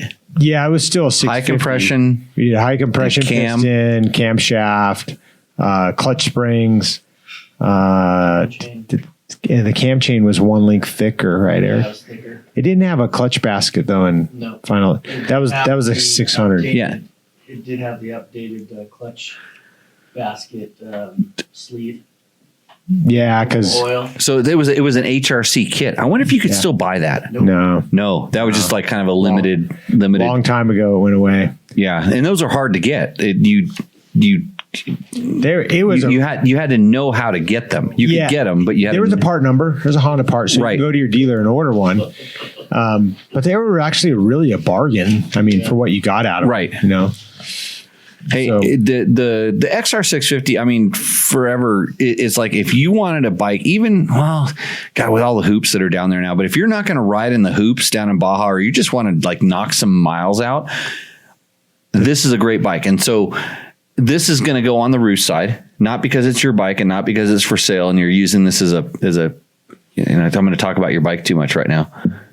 I wasn't using it. We're going on at least 29 minutes. I wasn't using it for anything, but I was using it for the video for Rooster Indo, like you said last week to do. Right. No, it's good. Ricky set an example that everybody should follow, and you should buy Ricky's bike. It's probably going to be gone tomorrow. You selling a Sprinter van too? What else you selling? A Razor. Sprinter van, a Razor. And my small van. Dinky. Ricky's yard selling. He's got to sell everything he owns to go back over to Dakar so he can win again, because that's the way Dakar riders work. Yep. I was going to say that when we first started riding the KTM 500s, we talked about this earlier, stiffer, more aggressive, lighter. They danced a little bit more, and we all missed our KTM 500s. I mean, we missed our XR 650s. A lot of us, that was our long distance go-to bike. And we started finding that if we put a one bigger countershaft sprocket on the KTM and put a 5-gallon tank on it and did all this stuff, we could almost get it to feel like that. Never like this. It never went tug, tug, tug. It was a little more aggressive, but, and like I told Johnny when he was asking me like how my Husaberg ride was today down to the dunes. I said, it's like an XR 650. It makes all that power until like the XR 650 would just kind of flatten and sign off. My Husaberg has 2,000 more RPMs of increasing power at that point, like that. And it's like almost lighter. So, okay, that's a Roost. Next one on the list. We should do Trevor's bike next. Oh, is Trevor still on the line? Yeah. Trevor, you still there? Trevor, that's why I was like, hey, we should do. Did you fall asleep? Kind of. I did. Kind of. Did you learn anything? Kind of. Did you learn anything? I did. Okay. I did. I got an offer to race someone's XR 650. And after listening to that, maybe I might have to take them up on it. It would be an education. And as long as you can get the brakes to work a little bit better, that's a great bike. Like that, because it's a heavy bike. It's hard to slow that sucker down. Oh, yeah. We got stories. Yeah. We got stories. Okay. Where's Trevor's bike? It's over there. Oh, there's a picture in there. Yeah. He was going to... Trevor, why don't you tell us about your bike? Yeah. He has one. Oh, it just says the year, what it is. Oh, but Trevor's going to tell us all about it. So this is Trevor's 2012. Wait, no, 2000 and what? I just dropped the sheet. 2021 450 SXF. Okay, Trevor, go. Go. 30 seconds or more, or what?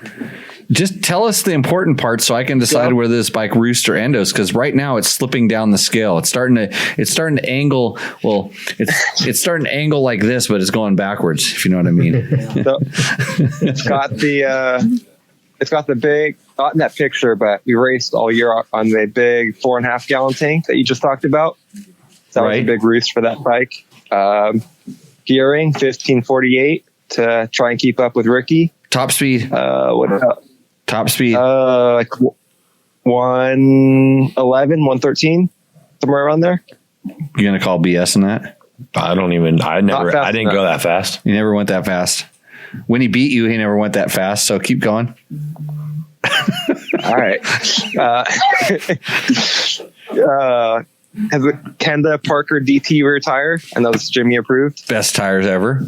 It just started roosting. Now it's going that way. It's a Kenda front tire. I won't name the model, but it's a Kenda front tire. Which one? Wait. You guys run. You tell us what you guys really run. DOT tires. No. He's afraid to say. He runs hate me. He doesn't want to give out his secrets. I get it. Everybody, a lot of guys are running those DOT tires. I never would. Yeah. It's the K270, they call it, the rear tire. Not the Trackmaster. No, it's the more tire. Dual sport one. It's like the Bear Claw or something like that. Yeah. You got to do what you got to do when your partner likes to ride a gear low and spin and make dust. Oh, Ricky says you guys make a lot of dust. You make a lot of dust. All right, that's good. Not enough, I guess, but yeah. And then front tires, Washougal too. I know you don't really like that one, but we've come to like it, I guess. PC exhaust, race gas. Other than that, it's all soft. 6-speed tranny, like we talked about. What kind of race gas, bud? Linkage. Yeah, that's about they pay for it, so they're not going to tell you. F&L. F&L. That's good. What about Nitro Mousses? Yeah, we got Nitro Mousses. What about your TM Design Works stuff? Protection. TM Design Works, skid plate, and chain guide. We got seat concept seat too. That's good. That's why it's like slowly going up the roost factor. What about? I'm just curious. What about your big sponsor? Who's your big sponsor? Three Brothers KTM. Okay. And John Kilmartin. Yep. We brought him home the #1 plate for another year. Yep. Are there good videos on dirt bike tests of you plowing through silt? Yes, there should be. Right. And no donkeys were harmed in the making of this #1 plate. Not this bike. No. Not this one. No, I think we hit some rabbits and some birds, but no large animals. Jeez. Hey, what happened in that silt pile, Vegas Trino, bud? I don't know. I ran out of talent, maybe. I think you ran right into what you saw you were going to hit. What was that? I think you ran right into what you saw that you were going to hit.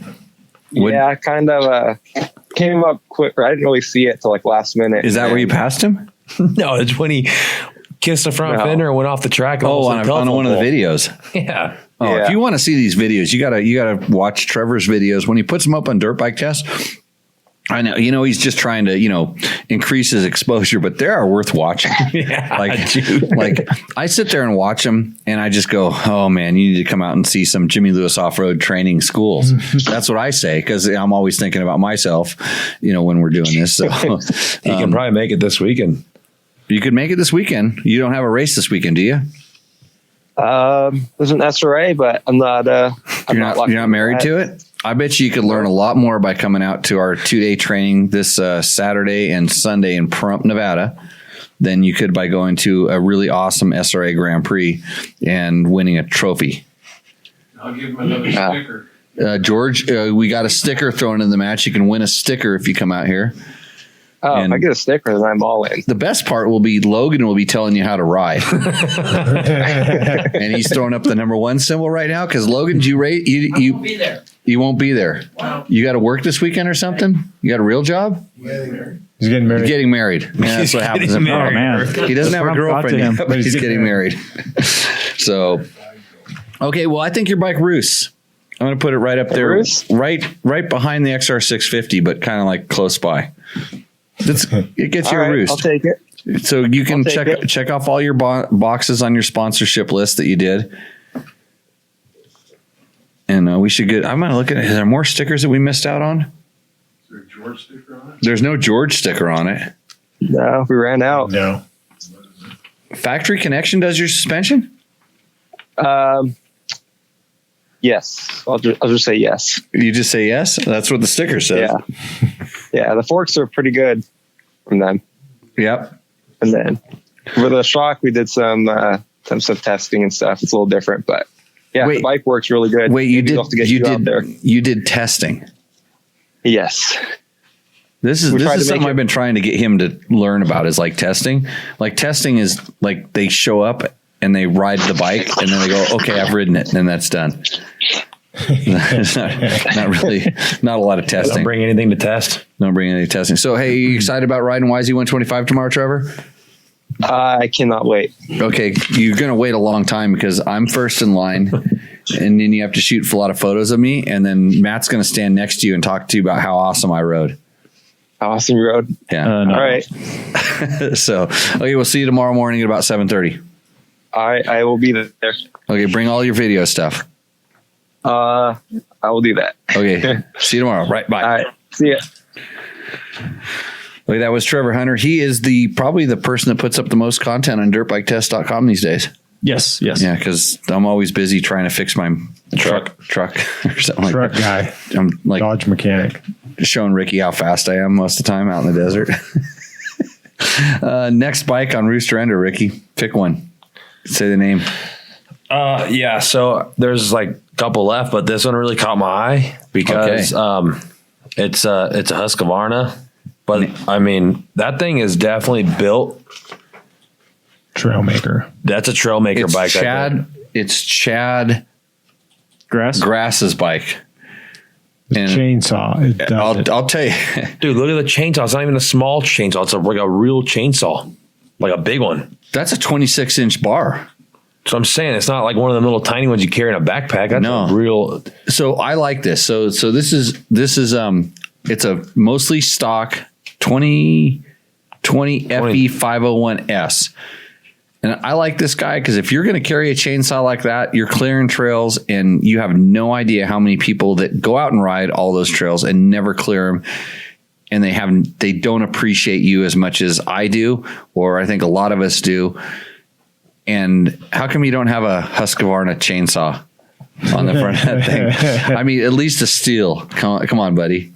So come on, bud. Yeah, okay. Come on, bud. It's like that's like driving a Ferrari and having a Hyundai sticker on the front with an Echo chainsaw. The poor guy had the chainsaw before the bike, most likely. Okay, you're right. So then you think he's going to have a Husky chainsaw like next year when he sends this photo in? No, because that chainsaw probably works fine. It probably does. That's paint it white, dude. Well, it looks like a steel. Like the steel is the Ferrari of chainsaws. Anybody that's into like cutting wood, knows this. Isn't Echo and steel like the same? I don't think so. Yeah, Echo. I mean, I don't have any, so I can't really bag on them. But I mean, I use steel chainsaws and they're really good. I've run Huskies before and they're okay. What's the other one I have? I have a big one. This is a Roost. It goes way up here for cutting trails. Awesome job. Next I wonder where he's cutting trails at. If he's cutting trails. Yeah, where's he at? No, we don't want to talk about. We never talk about where they're at. It's just he's doing a good job, and then you have to go find it. It's super top secret. Like we talked about, Johnny went a really good dual sport ride. I'm going to say where. Hey, dude, how was your event, by the way? Your handstands at 100. Handstands at 100 miles an hour was a really good event. We we were able to, I'm just going to say that the event was about the people that were there. You know, it wasn't Scott or I, but we just got it together and hosted it, and over 300 people showed up, and it was really fun. There was a lot of, old desert racers, some young desert racers like Trevor and Hines were there and stuff, but it was just a really neat reunion. Guys I hadn't seen in like 25 years. And I mean, we could have stayed there for hours and talked and stuff and just caught up and whatever. It was super fun, but we did start off with a dual sport ride in the morning. It's just really easy. It was kind of like an add-on event to the event. But I mean, some people like for me, I don't want to say hate going to those events, but I don't like going to like events where I stand around and talk. That's what I do on Tuesday nights, and it's just all a shill. But the good thing is I control this. I can just talk about myself the whole time. It's different. But like, so we've been to the Trailblazers event, and I've been to some of the Off-Road Hall of Fame things and stuff like that. And it's like, I understand. I kind of understand. I get the thing, but it's cool to be able to get to see. I mean, I like to go to them because I get to see guys that I haven't seen for a long time, and guys that have just sort of disappeared. I remember guys that I knew when I was younger and growing up that were desert racer guys, it took me a while to get into it, but then I started learning who the guys were. Yeah. The guys that had won the same number one plates that I'd won 10 years earlier that did. And where did they, and I was curious, like, what did they go do afterwards? Cause like desert racing is not really a career. We somehow have turned it into a career, but like, what did they go do afterwards, and where did they go? And you get to, talk to these guys, and then same thing. And I'm always stoked when I see younger guys there, like Ricky showed up at Trailblazers this year, and I didn't know that Trevor went. I'm pissed off because he should have done a damn story on Dirt Bike Test. Yeah. He should have, wrote up about it, but like, and it's hard to get to those events, and I imagine the future of these sometimes might be doing some sort of online, podcasting videos of them so people can join in from everywhere, because there's a lot of people that are really interested. But I'm stoked that you and Scott got together to do that and put it together, because I think it's like Trailblazers is like kind of I want to say the older generation. Like that's like we're the kids. Like Ricky's is now when he's looking at the handstands at 100, and and there's always a certain amount of that history that's cool to learn about and to see, and then you see these guys walk around and you go, I hope I didn't wreck myself that bad.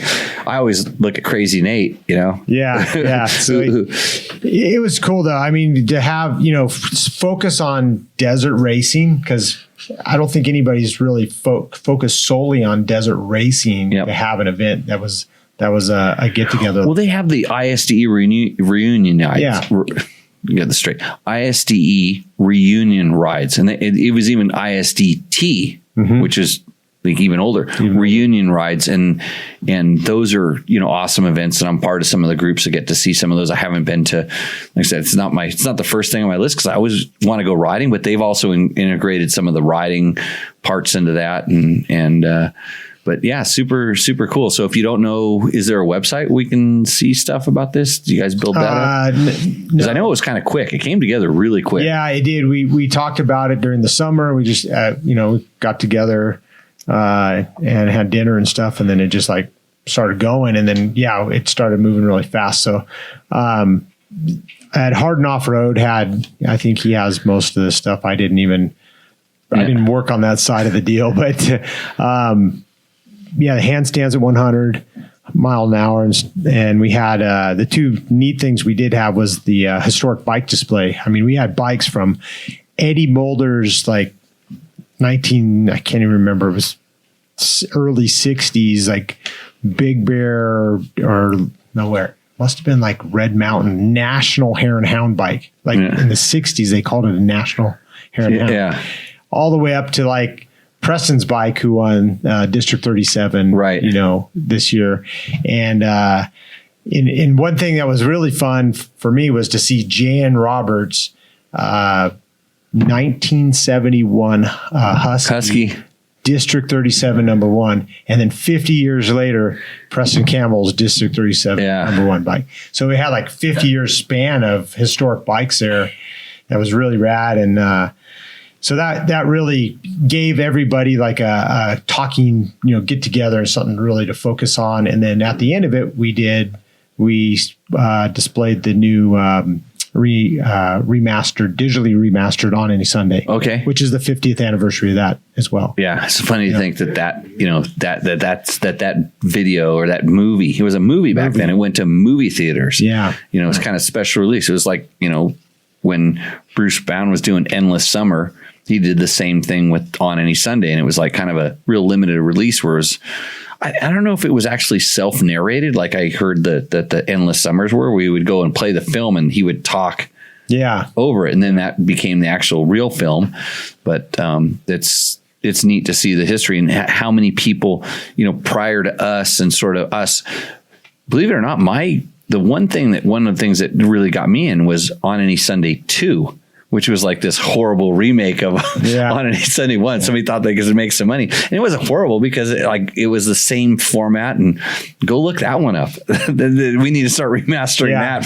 I really enjoyed that one because obviously I have a personal connection with Ogilvy and stuff. Right. So he was the guy in the desert at that time. Because who they use at motocross is Bob Hanna, right? So who is they did a big thing on Hanna. Yeah. That's what I remembered. Hanna's will always be one of my just heroes from motocross, and not only from what he accomplished on the bike, but I got to meet him as a person, and just the interactions I have with that guy is like, that guy is just world class badass 100% all the time. Racer. Yeah. And I still need to challenge him now that we're both older, and I'm younger than him, but he's older, to I want to outbrake him into a turn, because I tell people I can outbrake anybody. He's the one guy I'd be scared of, because I think he's got the same bad attitude as I do.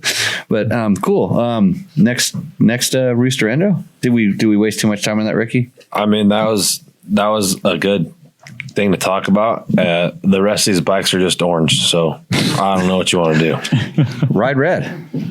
That's what you're supposed to say. I'm Blue Crew. Is there? Just grab one. Pick one out. Just say the name and hand it to me. He's got a lot of shit coming soon, he says. Eric. Jeez. Eric. But that doesn't even count because it's not even there yet. Fajardo. You read off the things he says he has. Eric Fajardo, maybe. I don't know. It's a 2016 KTM 500 EXC 6 days. Ball Designs LED. Seat Concepts. Good. Recluse Torque. Good. Bark Busters. Okay. It's got a tuner, EJK, yeah. Moto Billet end cap. Yep. Moto Minded dash. Yep. And then some more accessories coming soon, quote unquote. He's not done? No. It's coming soon. He's got a 4-gallon, a Cherbys tank, a Recluse Radius CX. I don't know exactly what that is. That's the Recluse clutch, yeah. But he already has a Recluse clutch, right? He's doubling up.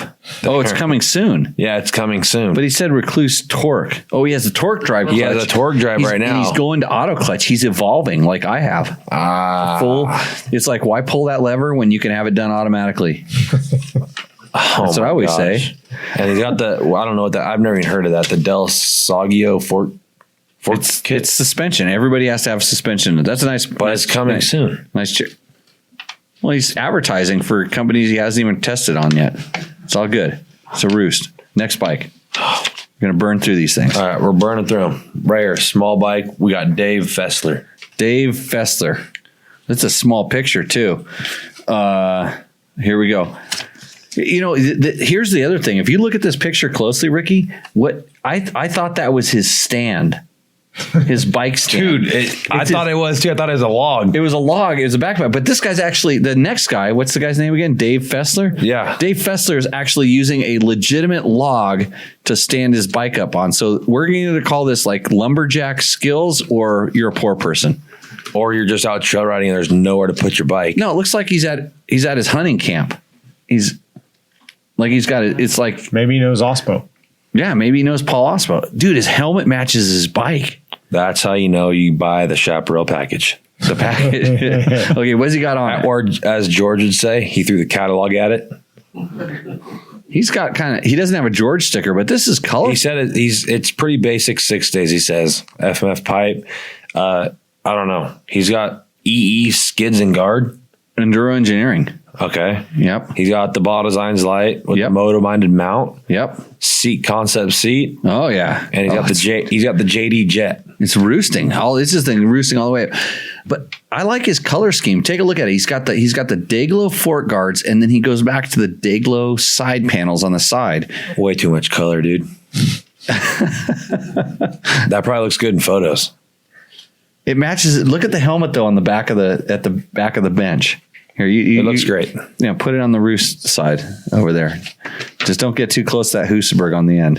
Dude, that thing got smoked today. That thing goes backwards now.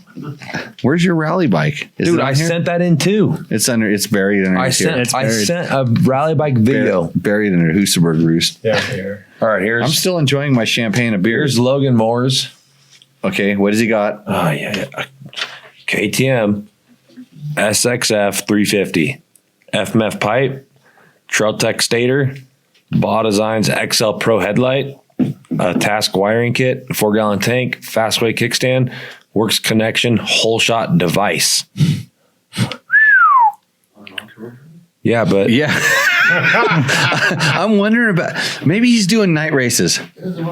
But hey, Johnny, he has a light. Look at that thing. But he has a light. But Johnny, remember when we did night races back when they very first kind of got popular, and we had to show up to the start line with a towel over our headlight. Yeah, we had a Home Depot light we made in your garage. I know, but it kicked everybody's ass. It had like 4 rivets and a freaking. It worked though, didn't we win almost every time we raced? Bubble gum holding the wires on. It was one. No, but it didn't fail. Never failed, and it kicked butt over what was available. It was pioneering at the time.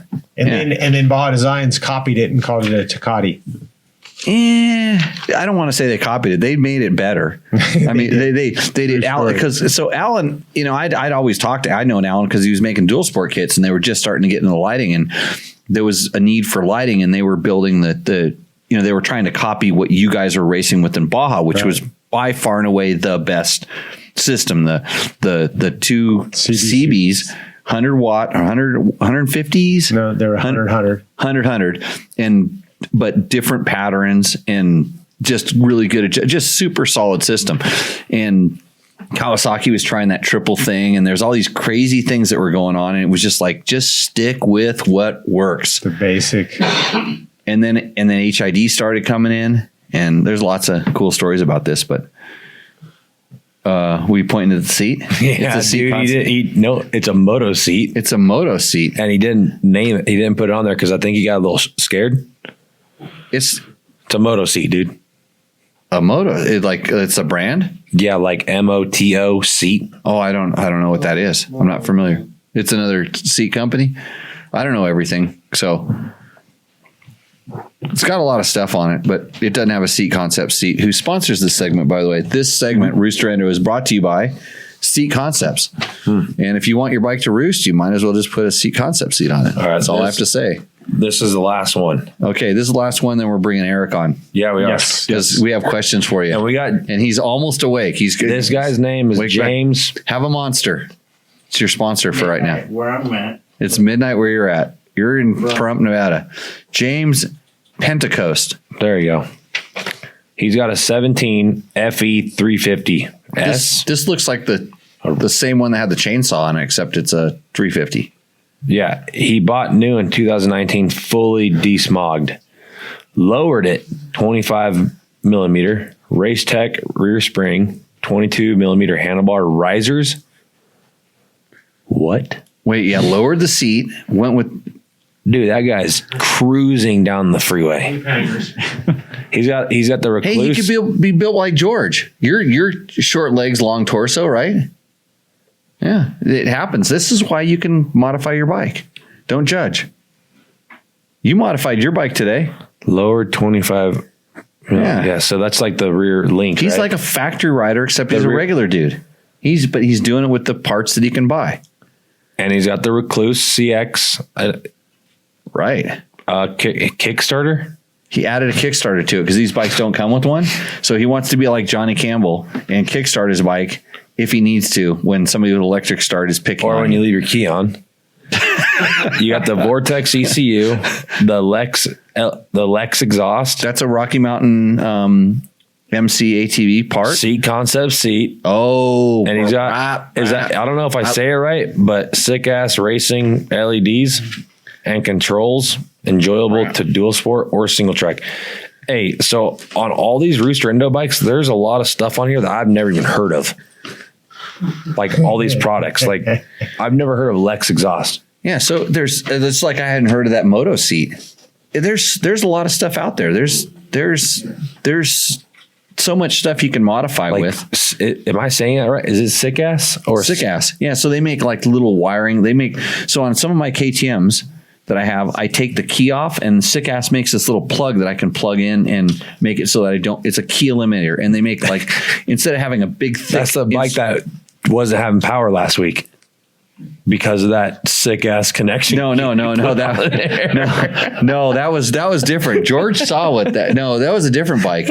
That was actually. I was with you. No, that was a regulator. That was a regulator. You're all, man, I don't know where this wire thing's coming from. It's kind of like that. Once a month. It's kind of like that Husaberg problem I had. Like, remember that year we had all those wires, the spaghetti wires. We were down in the river, and me and Kendall were pulling all the wires out while all your buddies were pulling up, going, "Is this ride over yet?" That's like the bike that you had last week too. Me and George were looking at it. You have so many wires. I know, and nothing on your bike. It's a voltage regulator. Jeez. No, it's a relay. It was a relay that went bad. That's all it was. Fixed itself through a couple bumps. Well, you know how I got back to the truck before you did? Yeah. That's because I figured out the road book. Yeah, I know. I figured out the road book. So, okay.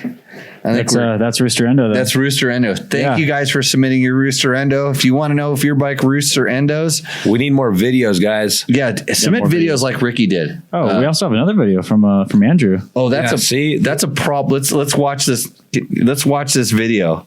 Yeah, you got this. Why are we the only ones that did this? Let me cue it up really quick, and then I'll switch it over. So this is a video.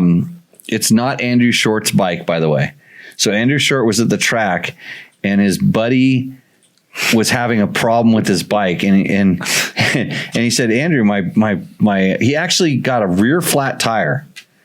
But then he was talking about how his bike was working after, before the rear flat tire, and Andrew walked up and shot a video of it, and this is what you're going to see right now. That's it. Hey Jimmy, I have a question for Taco Tuesday.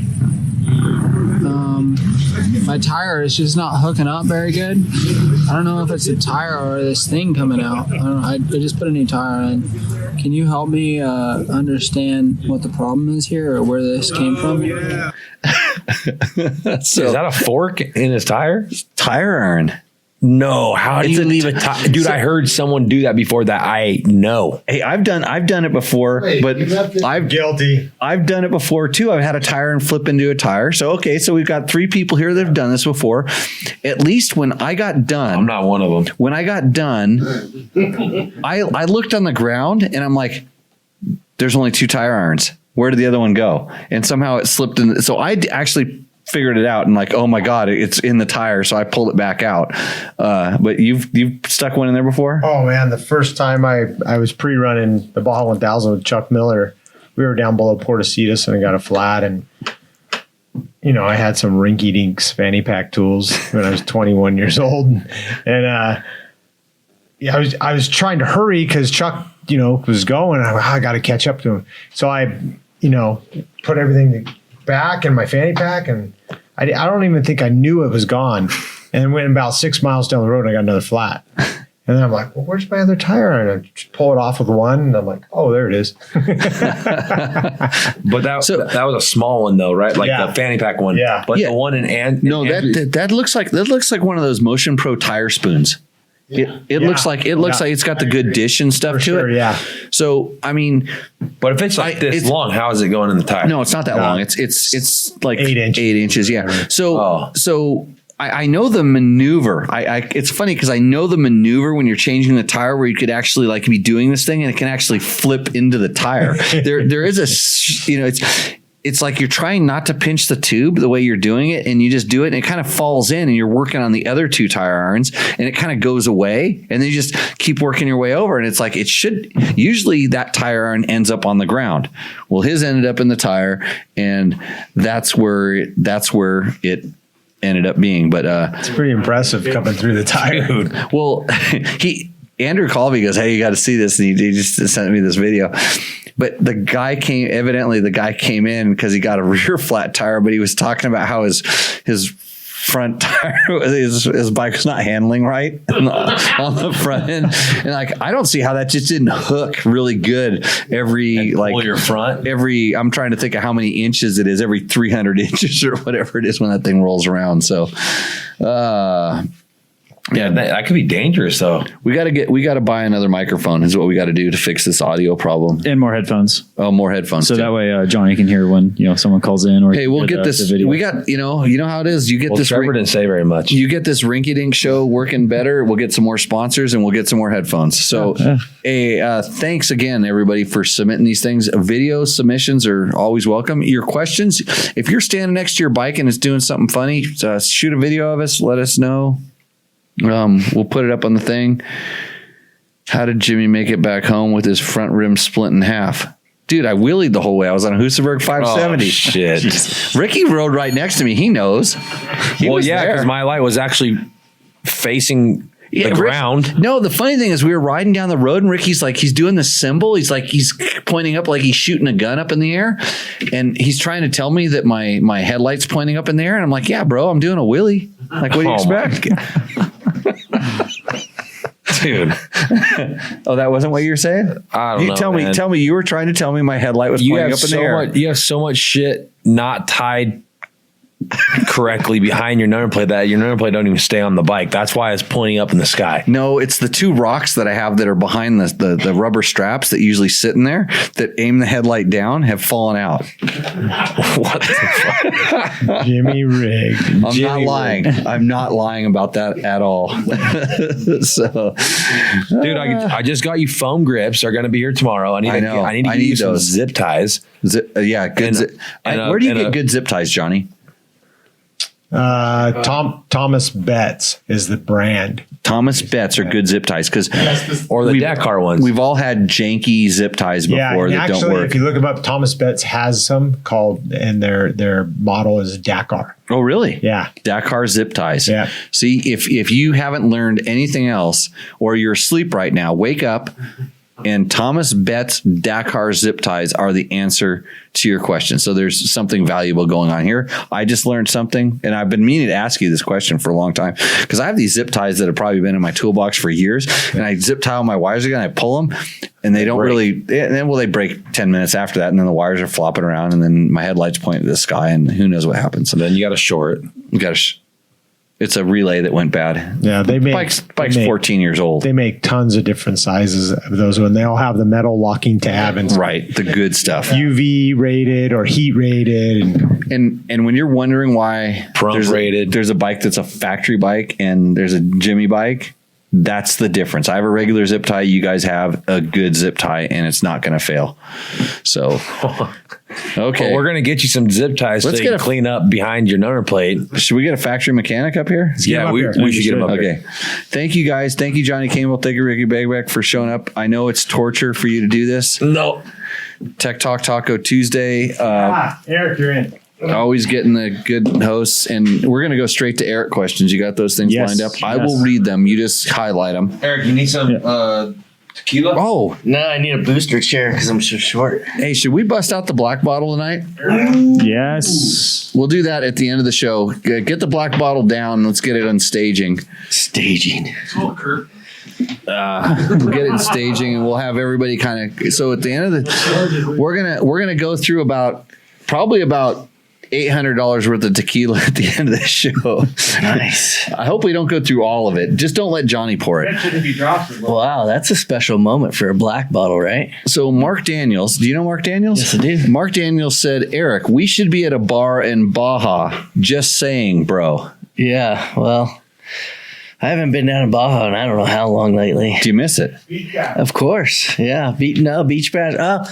Sonora Rally was the last Sonora time. Rally. Yeah. That was mainland though. Yeah, it was. Not really Baja, but no, it's Mexico. I miss, there's so much that I miss of Baja, but there's certain parts of it that I absolutely hate, just all the BS, the cops, things like that.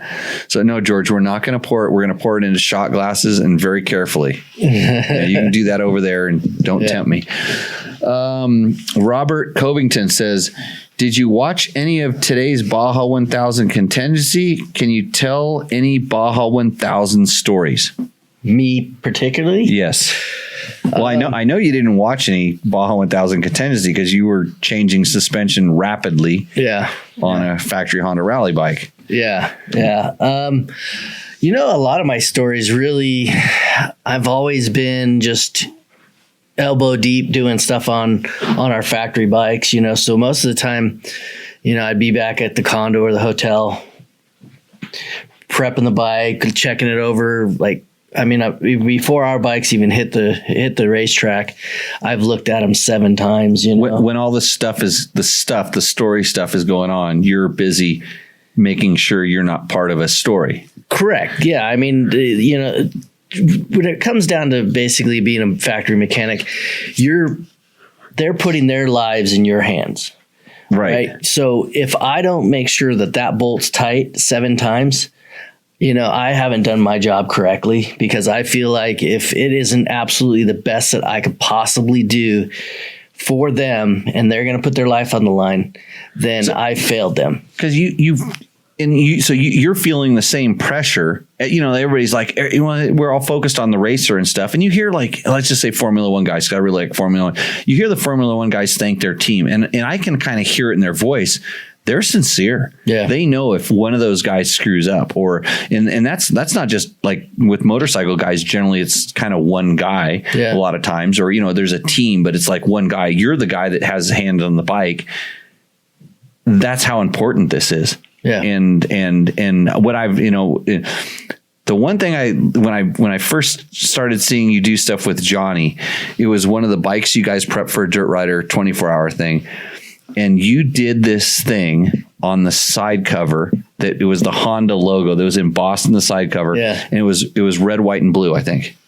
Yeah. And you colored it in. And when I saw this bike, and because we put a price when you could modify the bike to a price. Yes. But we didn't really say anything about like man hours and stuff that we're putting into this bike. And I know this bike was gone over with a fine-tuned comb.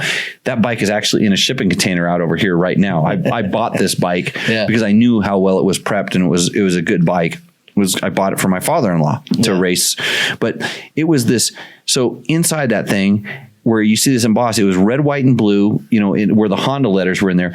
And I'm going, how the hell did he get that paint inside there, everywhere inside there, but not on the outside? And what came to my mind was just like, this is attention to detail that you just don't see. Yeah. And this is what, when you look at really good, like we say, factory mechanics, it's just, like you said, check the bolt 7 times. Yeah.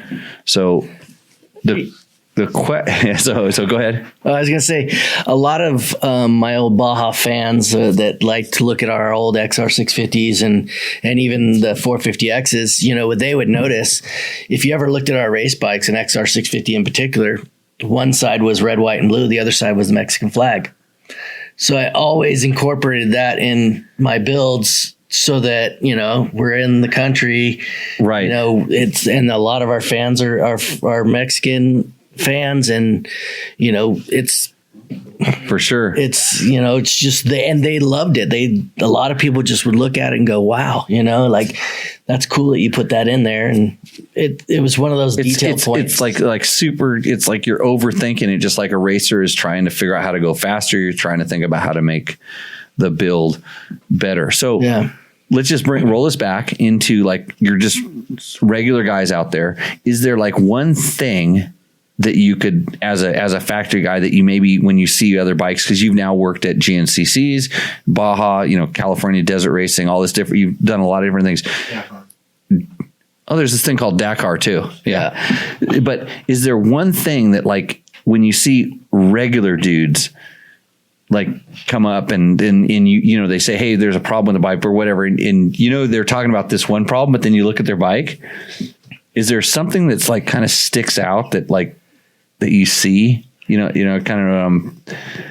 I mean, other than just complete lack of attention to detail. Yeah, man, there's so many. Is there a top 10? Can you just start rattling stuff I off? wish I could pinpoint. I mean, most of the time, okay, the spokes haven't even been tightened. Good. You know, hey, Jimmy. Tyler, yeah. You're good at tightening spokes. You're good at tightening spokes. Okay, Yeah. just checking. He just said that, and I just just reminded me. Not me. Right? Okay. Shitty wheels. Yeah. Shitty wheels. Got it. Routing of cables. You know, sometimes guys spin their throttles around. Hey, you know, the thing's a circle. It's gonna work either way you put the housing, right? You know, and they put them around or mix match the throttle cable and the clutch cables, and then it's not routed. They crisscross over the front. Yeah, you know, and a lot of times, you know, Johnny and I would always talk and okay, as much bike prep as I have done, I've always asked Johnny, hey, what do you think about this wiring like this? And the go-to is it happy? Is it sitting there happy? Is it going to stay happy? You know, because if it's not sitting there squished between the frame. Are you picking on me right now? Why? Just keep going. Sorry. Hey, but you know, there's 35 bikes out there that aren't happy. John just said, you got a couple free days here. We can go talk about happy wires in my bike. Well, you know, I mean, the things. A lot of times it's a Baja 1000, Baja 500. Right. It's going to go for X amount of hours, and it's going to go through hell. So if it's not happy, most likely it's going to wear, it's going to create an issue. And if, you know, and that's where it came to a lot of the attention to detail, is making sure everything moved where it needed to be, and then nothing was on a rub or a hot spot or anything like that, you know? So do you think that, like, maybe, I don't know about this, like, do you think guys just need to sit out there with their motorcycle and just like talk to it, or just like really pay attention? Is there some sort of zenning with your motorcycle that you know, every motorcycle that I've ever built always has my blood in it. Or on it or in it? All above. Like, because, you know, I did all the motor building as well. And you're cleaning gasket surface. You cut your finger.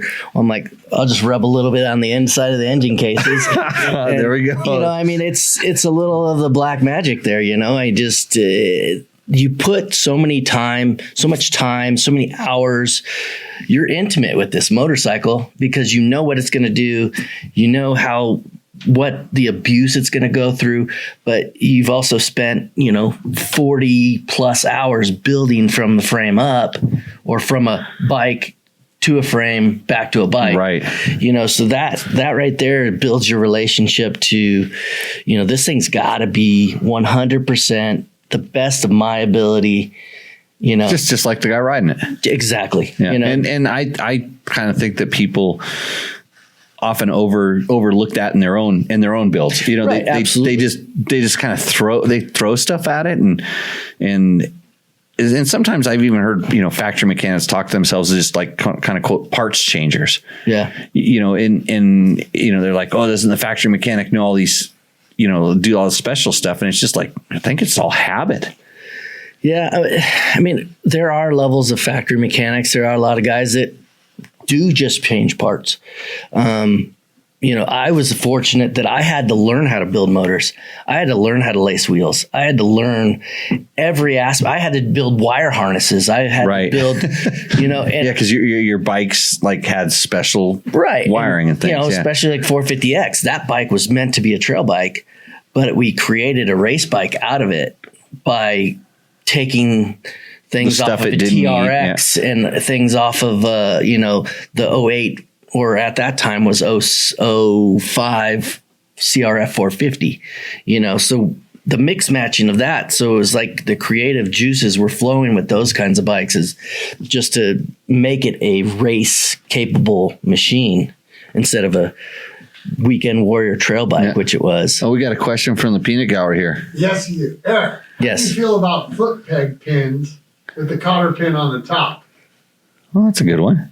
I see them all over here. Yeah. I don't. Around my neck of the woods? Right. Which way does gravity pull? I'm sorry, what? Which way does gravity pull anything? That's how I think it's the stupidest thing to keep the thing's going to drop out. Right. If you leave it the other way, at least your foot's going to step on it. And if the pin peels back, your foot's there. So only gonna move I'm getting picked on here, but I'll give you my rebuttal, and you can answer this. So the reason I have them in there like that is because I tend to ride through a lot of rocks, and I'm dragging my foot pegs across them, and I've peeled pins, the cotter keys. I've knocked the cotter keys, smashed them, and it's usually over time, but they get smashed up, and then the pin comes out and the foot peg falls off. Had this happen when they're upside.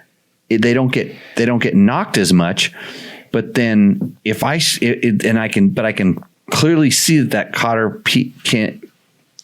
key is in good shape, and then it's okay, and then it doesn't get knocked around. But I totally agree with you on the gravity thing. But then it's like, if you're okay, so here's a good question. If you were prepping a bike for extreme enduro where you knew it had the potential to go through a lot of rocks and like that key could get knocked off, which way would you set it then? I'd still do it the same way. 100%. But also the quality of the cotter pin makes a difference. Yes, because a lot of people use soft ones and they're going to peel like it's going out of style. And I see the upside down cotter pin thing is a Husky and a KTM thing. Yes. And that's what they're on my bikes. And I don't know if it's the angle in which the mounts are on the frame that is more advantageous for them to peel when they're hitting rocks versus say a way a Honda is. Right.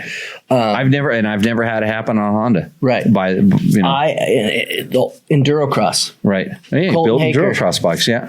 Colton Haker Endurocross bikes. Never have we ever peeled a cotter key. Yeah. But and I've never done it in a single. It's never been done in a single event. Anytime that I've noticed that happen, because a lot of times there's.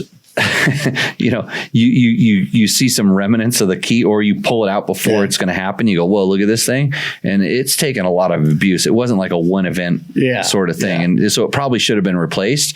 And in down, I understand that it's probably not going to fall out, but they do. They will if you let the pin get bad enough. So we got another good question. Good question there, Jimmy. Yeah. I thought you were going to ask how to spoke a rim front wheel. How long does it take you to change a radiator on a Honda Sierra 450X GNCC race bike? This is Chris Reel. It might be a trick question. Well, we never raced the X, but it's anywhere between 2 and 5 minutes to change a radiator. Yeah. Yeah. Yeah. We'll go back to Endurocross. The entry of Colton Haker into the Endurocross event, last one in Ontario, he decides to slide off one of the logs and bends the radiator and breaks it like that. So the spotlight's on him. I'm like, oh, that's the sight lap or whatever. Right. He's the intro. The intro to the beginning of the show. And then he's got to be in heat one. He lays the thing down on the radiator. I have to go run over there, race up to the truck. I think it was Dan McGanahan and Johnny, we changed that thing in like 2 minutes. Yeah. And in Baja, I think maximum 5 minutes. That's what's good about XR600s. They didn't have those things, those radiator things. Those cooling items. But they did detonate every once in a while. Yeah. Yeah. Okay. Do we got a good question there, Matt? Oh, wait, George. You ever had any things you'd share where you were maybe tuning for a racer that was just a pain in the ass? Can't talk about Johnny right now. Every talk about that is important to have a relationship. So George just asked, have you tuned for a pain in the ass racer? You know what? I've tuned for a lot of people, and they all have quirks, and I don't consider that a pain in the ass. I consider that their personal things that they require. Right. So I don't take any of that personal. I take it as a challenge to provide the best service to them. Right. Timmy Wiegand, I'd have to carry around 4 handlebars because the guy would wad them up every practice at a works race. If I didn't have 4 handlebars, he'd be racing with bent bars, which he always did anyway, because the guy couldn't stay off the ground as fast as he was. Yeah. Kendall, massaging the frame of a dirt bike just to make it feel like it's more compliant. The list goes on and on, but it's not that they're pains in the butt. They're particular on what they want and what you need to provide for them. So it's just part of your job. It's you like just got to be versatile. That's what you need to do. I don't take any of it personal, and then, and it might put that into my plethora of experience. So when another rider asks for something or has a what about this, then you might have a database of to go do that. So Erica, thank you. Oh wait, here we go. This might be out of your wheelhouse, but why did Honda combine the engine and transmission oil for the Gen 2 450X? I got an answer. I'm going to guess. Well, go for it. Simplicity. Yeah. Simplicity. There's people shaking their head up and down, which means yes. And I mean, it's a good idea. It's a good idea to keep contamination separate and stuff like that. But for the average person, like it's most people didn't know how to change the 2 sides. I know a lot of people that change their oil a lot and only one part of it. And whether it was the transmission or was the motor oil, they didn't know. They just took the one drain plug bolt out because the other one might have been a case mount bolt on the old bike. Yeah. So I think simplicity and they've been using a single oil in transmissions and motors on the motorcycles for a long time, and it hasn't really been a problem. And maybe when they were thinking about it, and when that was done, that was in early days of high performance 4-strokes.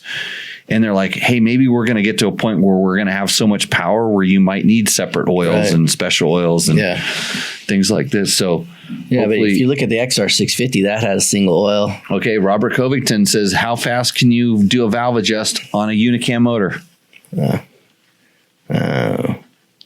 I've never timed that's not one of the things I time myself on, but but you don't, you in your world, you don't try to do it fast. No, you do it, I do it perfect. Right. I know this. Yeah. I do it fast, so I can probably do it like in twice as long as you do it. Yeah. Well, but that's fast for me because I don't know exactly. I can do it on 10 different motorcycles, what I consider fast. Yeah. But I don't know how to do it specifically on one. And when you start learning the quirks, the little ticks, like, do I have to unbolt this? What do I have to move out of the way? Which direction do I stick the feeler gauge in? Yeah. It's huge. Yeah. The shims, knowing the different shims you have available. There's so much stuff to know. And so when you pay to have a really good mechanic like yourself do it, and you go to someplace that knows how to do it, then it's done right. And if you have Jimmy do it in his shop, it's just janky and as long as it's not clacking around, you're probably pretty good. I only cross-threaded one bolt in your cylinder head, right, George? Only one that we know of? That was your truck. That's my truck. Jeez. Yeah. So, okay, Sean Elliott wants to know, do I set the valves tight or loose of tolerance? Oh, I know the answer to this. I set them up tight. Set them up tight. Yeah. You go on the tight side. Well, okay. I was going to say set them to tolerance. Yeah. Well, I like to. A shim wears in just a little bit, right? Right. But the thing is too, is if you think about it, a shim in a bucket, cam's going to come, and the looser you got, the later it gets onto that lobe and the more it slaps, right? Yes. So by setting up just a smidge on the tight side, it's going to transition a little smoother. It does change a little bit of your cam timing just because it's hitting it sooner. Right. But a lot of stuff, what we did is I would just set them up maybe 1/1000 too tighter, or on the low or on the tight side of the spec. If you have the option, you would go on the tight side as opposed to the loose side. And it depends on the shims you can get. And I know guys that have spent a lot of time running a shim massaging the shim just to get that little extra bit. And I know you guys do this when you're building race motors, and that's the level. I watched Dave Chase taught me how to reassemble a CRF 250R motor. Yeah. and it was painstaking to watch the steps, like, and it was replace almost every bolt, every nut in the thing, because it's like, well, this is the right way to do it. Then it's back to new, right. And it's the kind of expense and cost that. But it was, the story was, how would a factory mechanic rebuild a motor? And at that point, the parts budget is not that much of a concern in these things. So there's the right way and the wrong way. So there you go. Absolutely. Go a little bit on the tight side. So any other questions?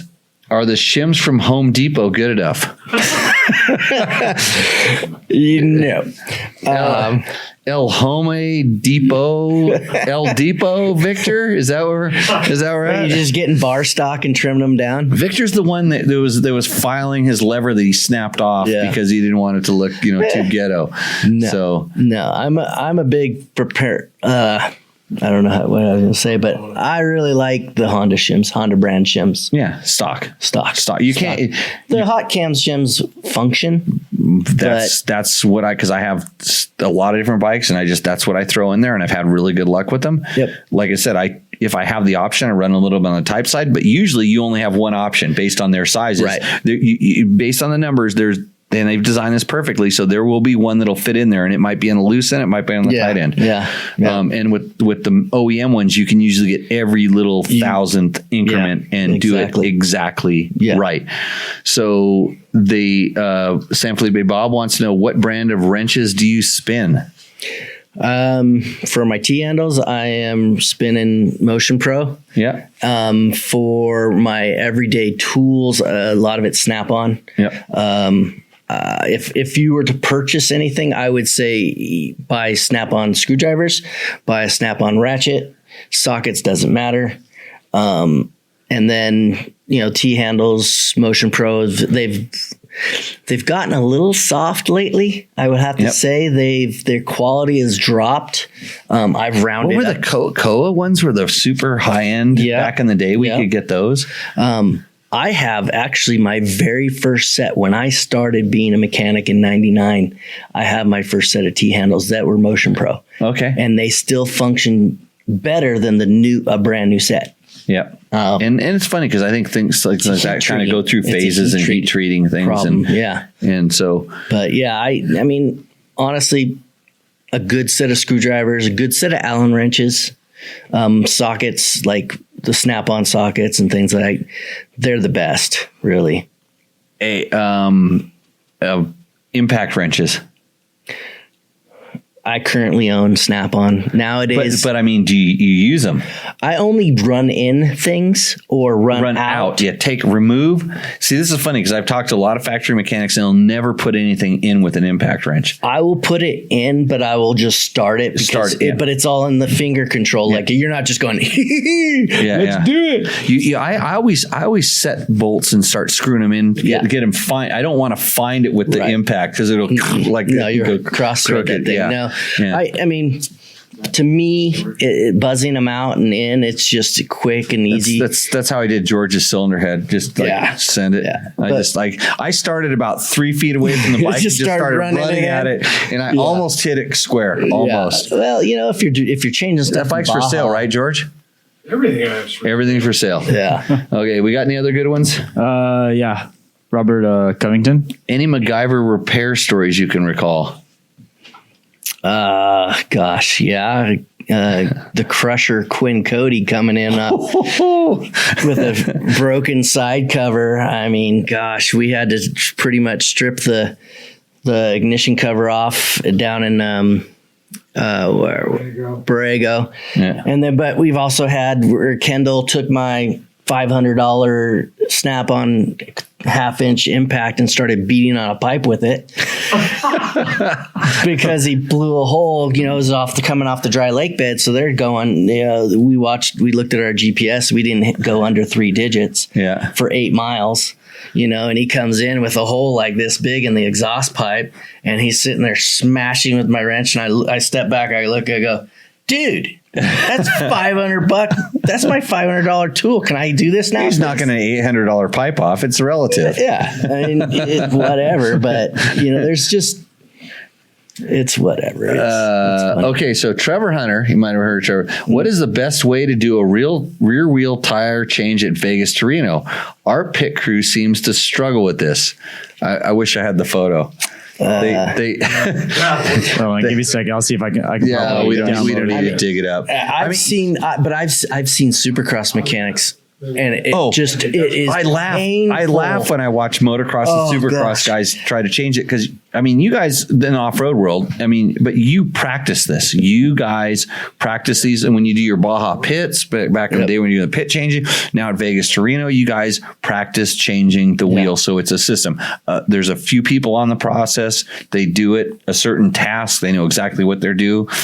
That's it. But when it's your dad and his other buddy who he hates Trevor, when your dad's buddy hates to have to put his beer down out of his hand to use that hand to actually work the wrench, that's where the problem starts. And then it just only gets work from there. Yeah. Well, he's helped me with my diesel stuff too, but that can easily be done over the phone. One phone here, beer here, I think.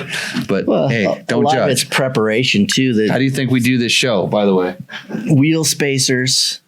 We've got a lot of little things that we do, chamfering brake pads. We do all sorts of little things. Just putting at the edge of the brake pad, put the little chamfer in so that the disc can find it and go in. It's not only that, it's having what tools do you need right at your, if you can't get the brake disc in the brake pads, have a screwdriver sitting next to you. Yeah. If you're not preparation prevents piss poor performance. Thank you, Chase. So proper preparation. Yeah, that's something like that. Yeah. I probably made the most money I've ever made in my life in 29 seconds. How's this? We did Vegas to Reno, or no, it was one of the Las Vegas races. We had a wheel change contest. And TJ and I did a wheel change on our XR650 in 29 seconds. Wow. Front and rear wheel. And so Johnny said he'll match the winning. And so in 29 seconds, I made $500. That's pretty good money. Yeah, I could do that all day long if that's the case. But it's one of those things where I pride myself. I always got the front wheel because it was the most difficult. But I prided myself on smoking the back guy because I've got to deal with multiple wrenches, pinch bolts, and an axle nut and an axle and all these other things. And if I can beat the back guy that's only got to deal with a nut and an axle, then I'm smoking it. It's great. Good. People are pointing at things. What do you just hiding behind the? He wants some of the black. Oh, he's ready. we gotta pour it here in a second. So, okay, I think we gotta have a new segment. Ask a factory mechanic. Can we call you up at your shop? It'll be 2:00 in the morning by the time we get there. But you could schedule it and just be your late night. No, I enjoy it. I have a head full of knowledge that I love giving to other people. Right. And obviously I'm Honda specific, but it kind of rolls into everything else too. Yeah. It's just general. A lot of it just goes back to the core principles. Like you said, perfection. Like you said, how do you do it? Perfect. Yeah. And so a lot of guys don't really want to take the time to do it perfect, but it's like, okay, how can I do better than half-ass and, maybe do it right as opposed to not perfect. This is my world. It's like changing your tire, but you don't clean the axle and put new grease on it. You just slide it in with the dirt on it. Well, if it was clean from last time, you're 70% good the next time. Never mind the fact that you went through some water and some other dust and some grime, and then you just slid that thing right back in. Yep. And you hear the grind, and then you don't even clean off the threads, and you hear the grind in the nut. It's just locking it on better. Stop describing my life. That's the difference, though. Everything has to go back together. Perfect. Somebody, I don't know if it was Jim or somebody, we were talking about you. They said, Jimmy's the guy you want if you're broke on the trail, but not the guy you necessarily want to put your bike in the factory. Yeah, okay. So I'm the guy you want when you're broke on the trail. I can MacGyver it. Yeah. And me and Dave and my buddy Dave Rigatoni. We can MacGyver it, but like the problem is I carry too much of that into the garage. It follows me around. It's just get it done kind of a thing. It'll be good enough. It'll be good enough. Yeah. And it's just from experience. I know it will mostly be good enough, but I do not prep like race bikes like this. And as much as everybody likes to think that I do, I have a secret side that goes over and I work a little bit more like you. Quiet in the corner by yourself. I have moments. I zen with my motorcycle. I don't think Johnny would have approved of any of the Jimmy Lewis style of mechanicking for his race bikes. He didn't approve with almost anything I did.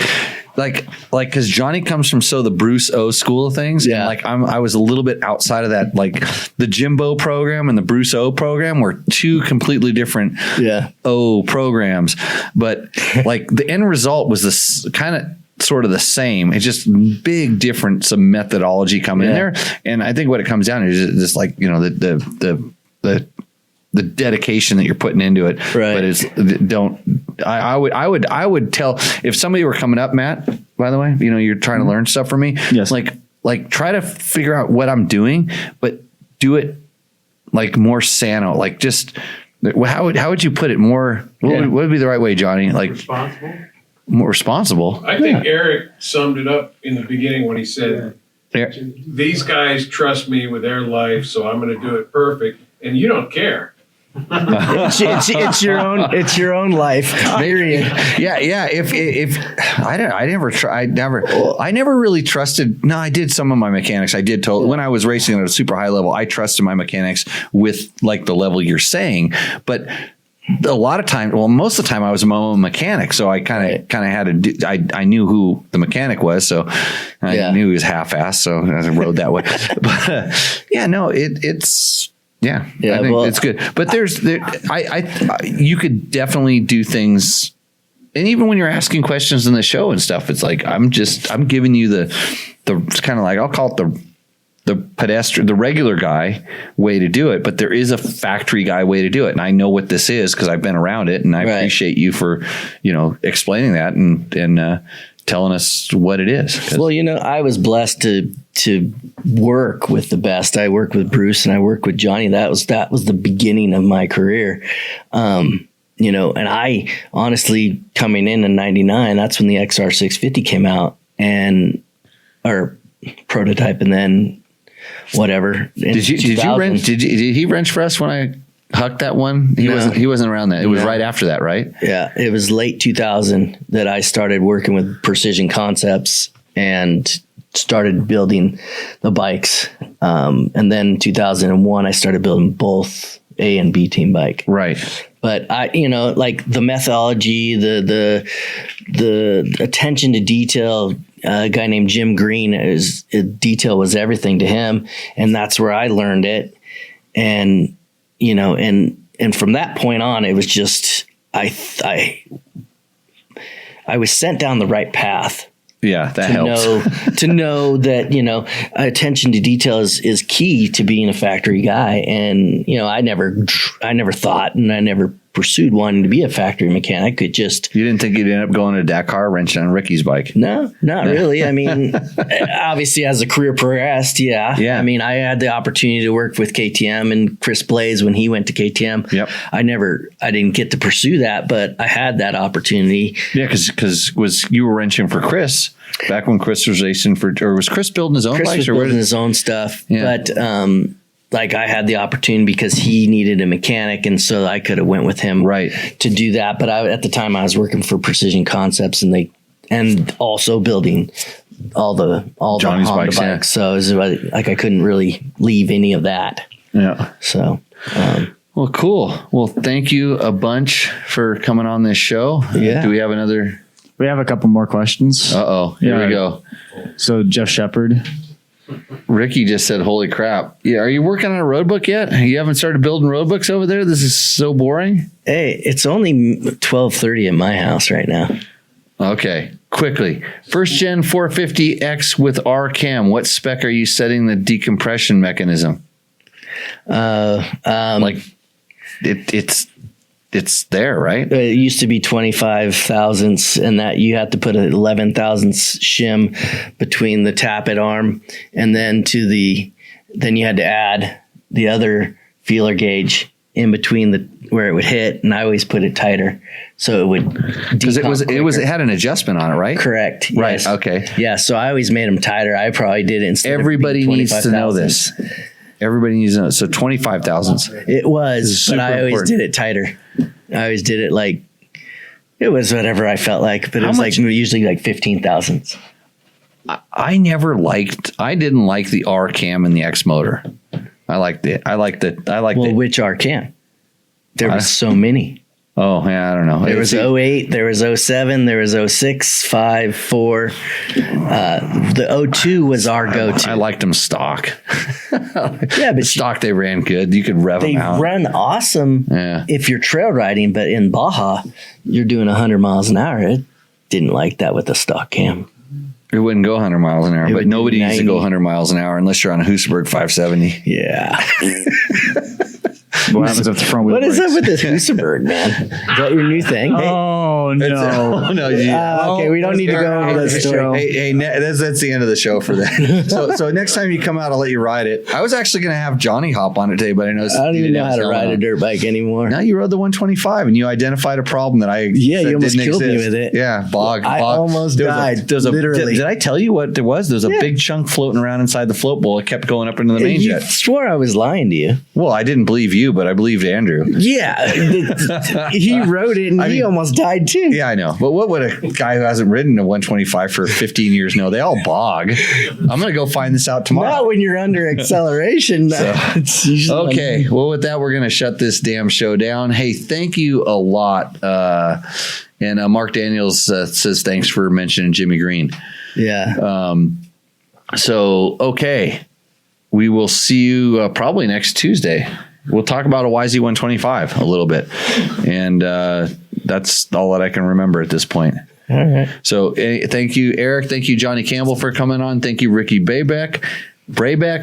It's Barbeck. That's the way the YouTube pronounces it. Thanks, Logan and George. We're going to let the cameras run. We're going to kill the mics, and you're going to watch us pour really expensive tequila for anybody that'd like to have some, because that's what we do here in this show, right? Yeah, buddy. Okay, and we will see you all next week. So we're gonna kill the mics. I'll kill them right now on my end. So yeah, we'll see you on that end. Hey, Victor, you're missing out, buddy. If you bring one of these black bottles, you can get invited back to the show. And don't spray paint the Jose Cuervo. I know how you roll. All right. So cheers. We'll see you out.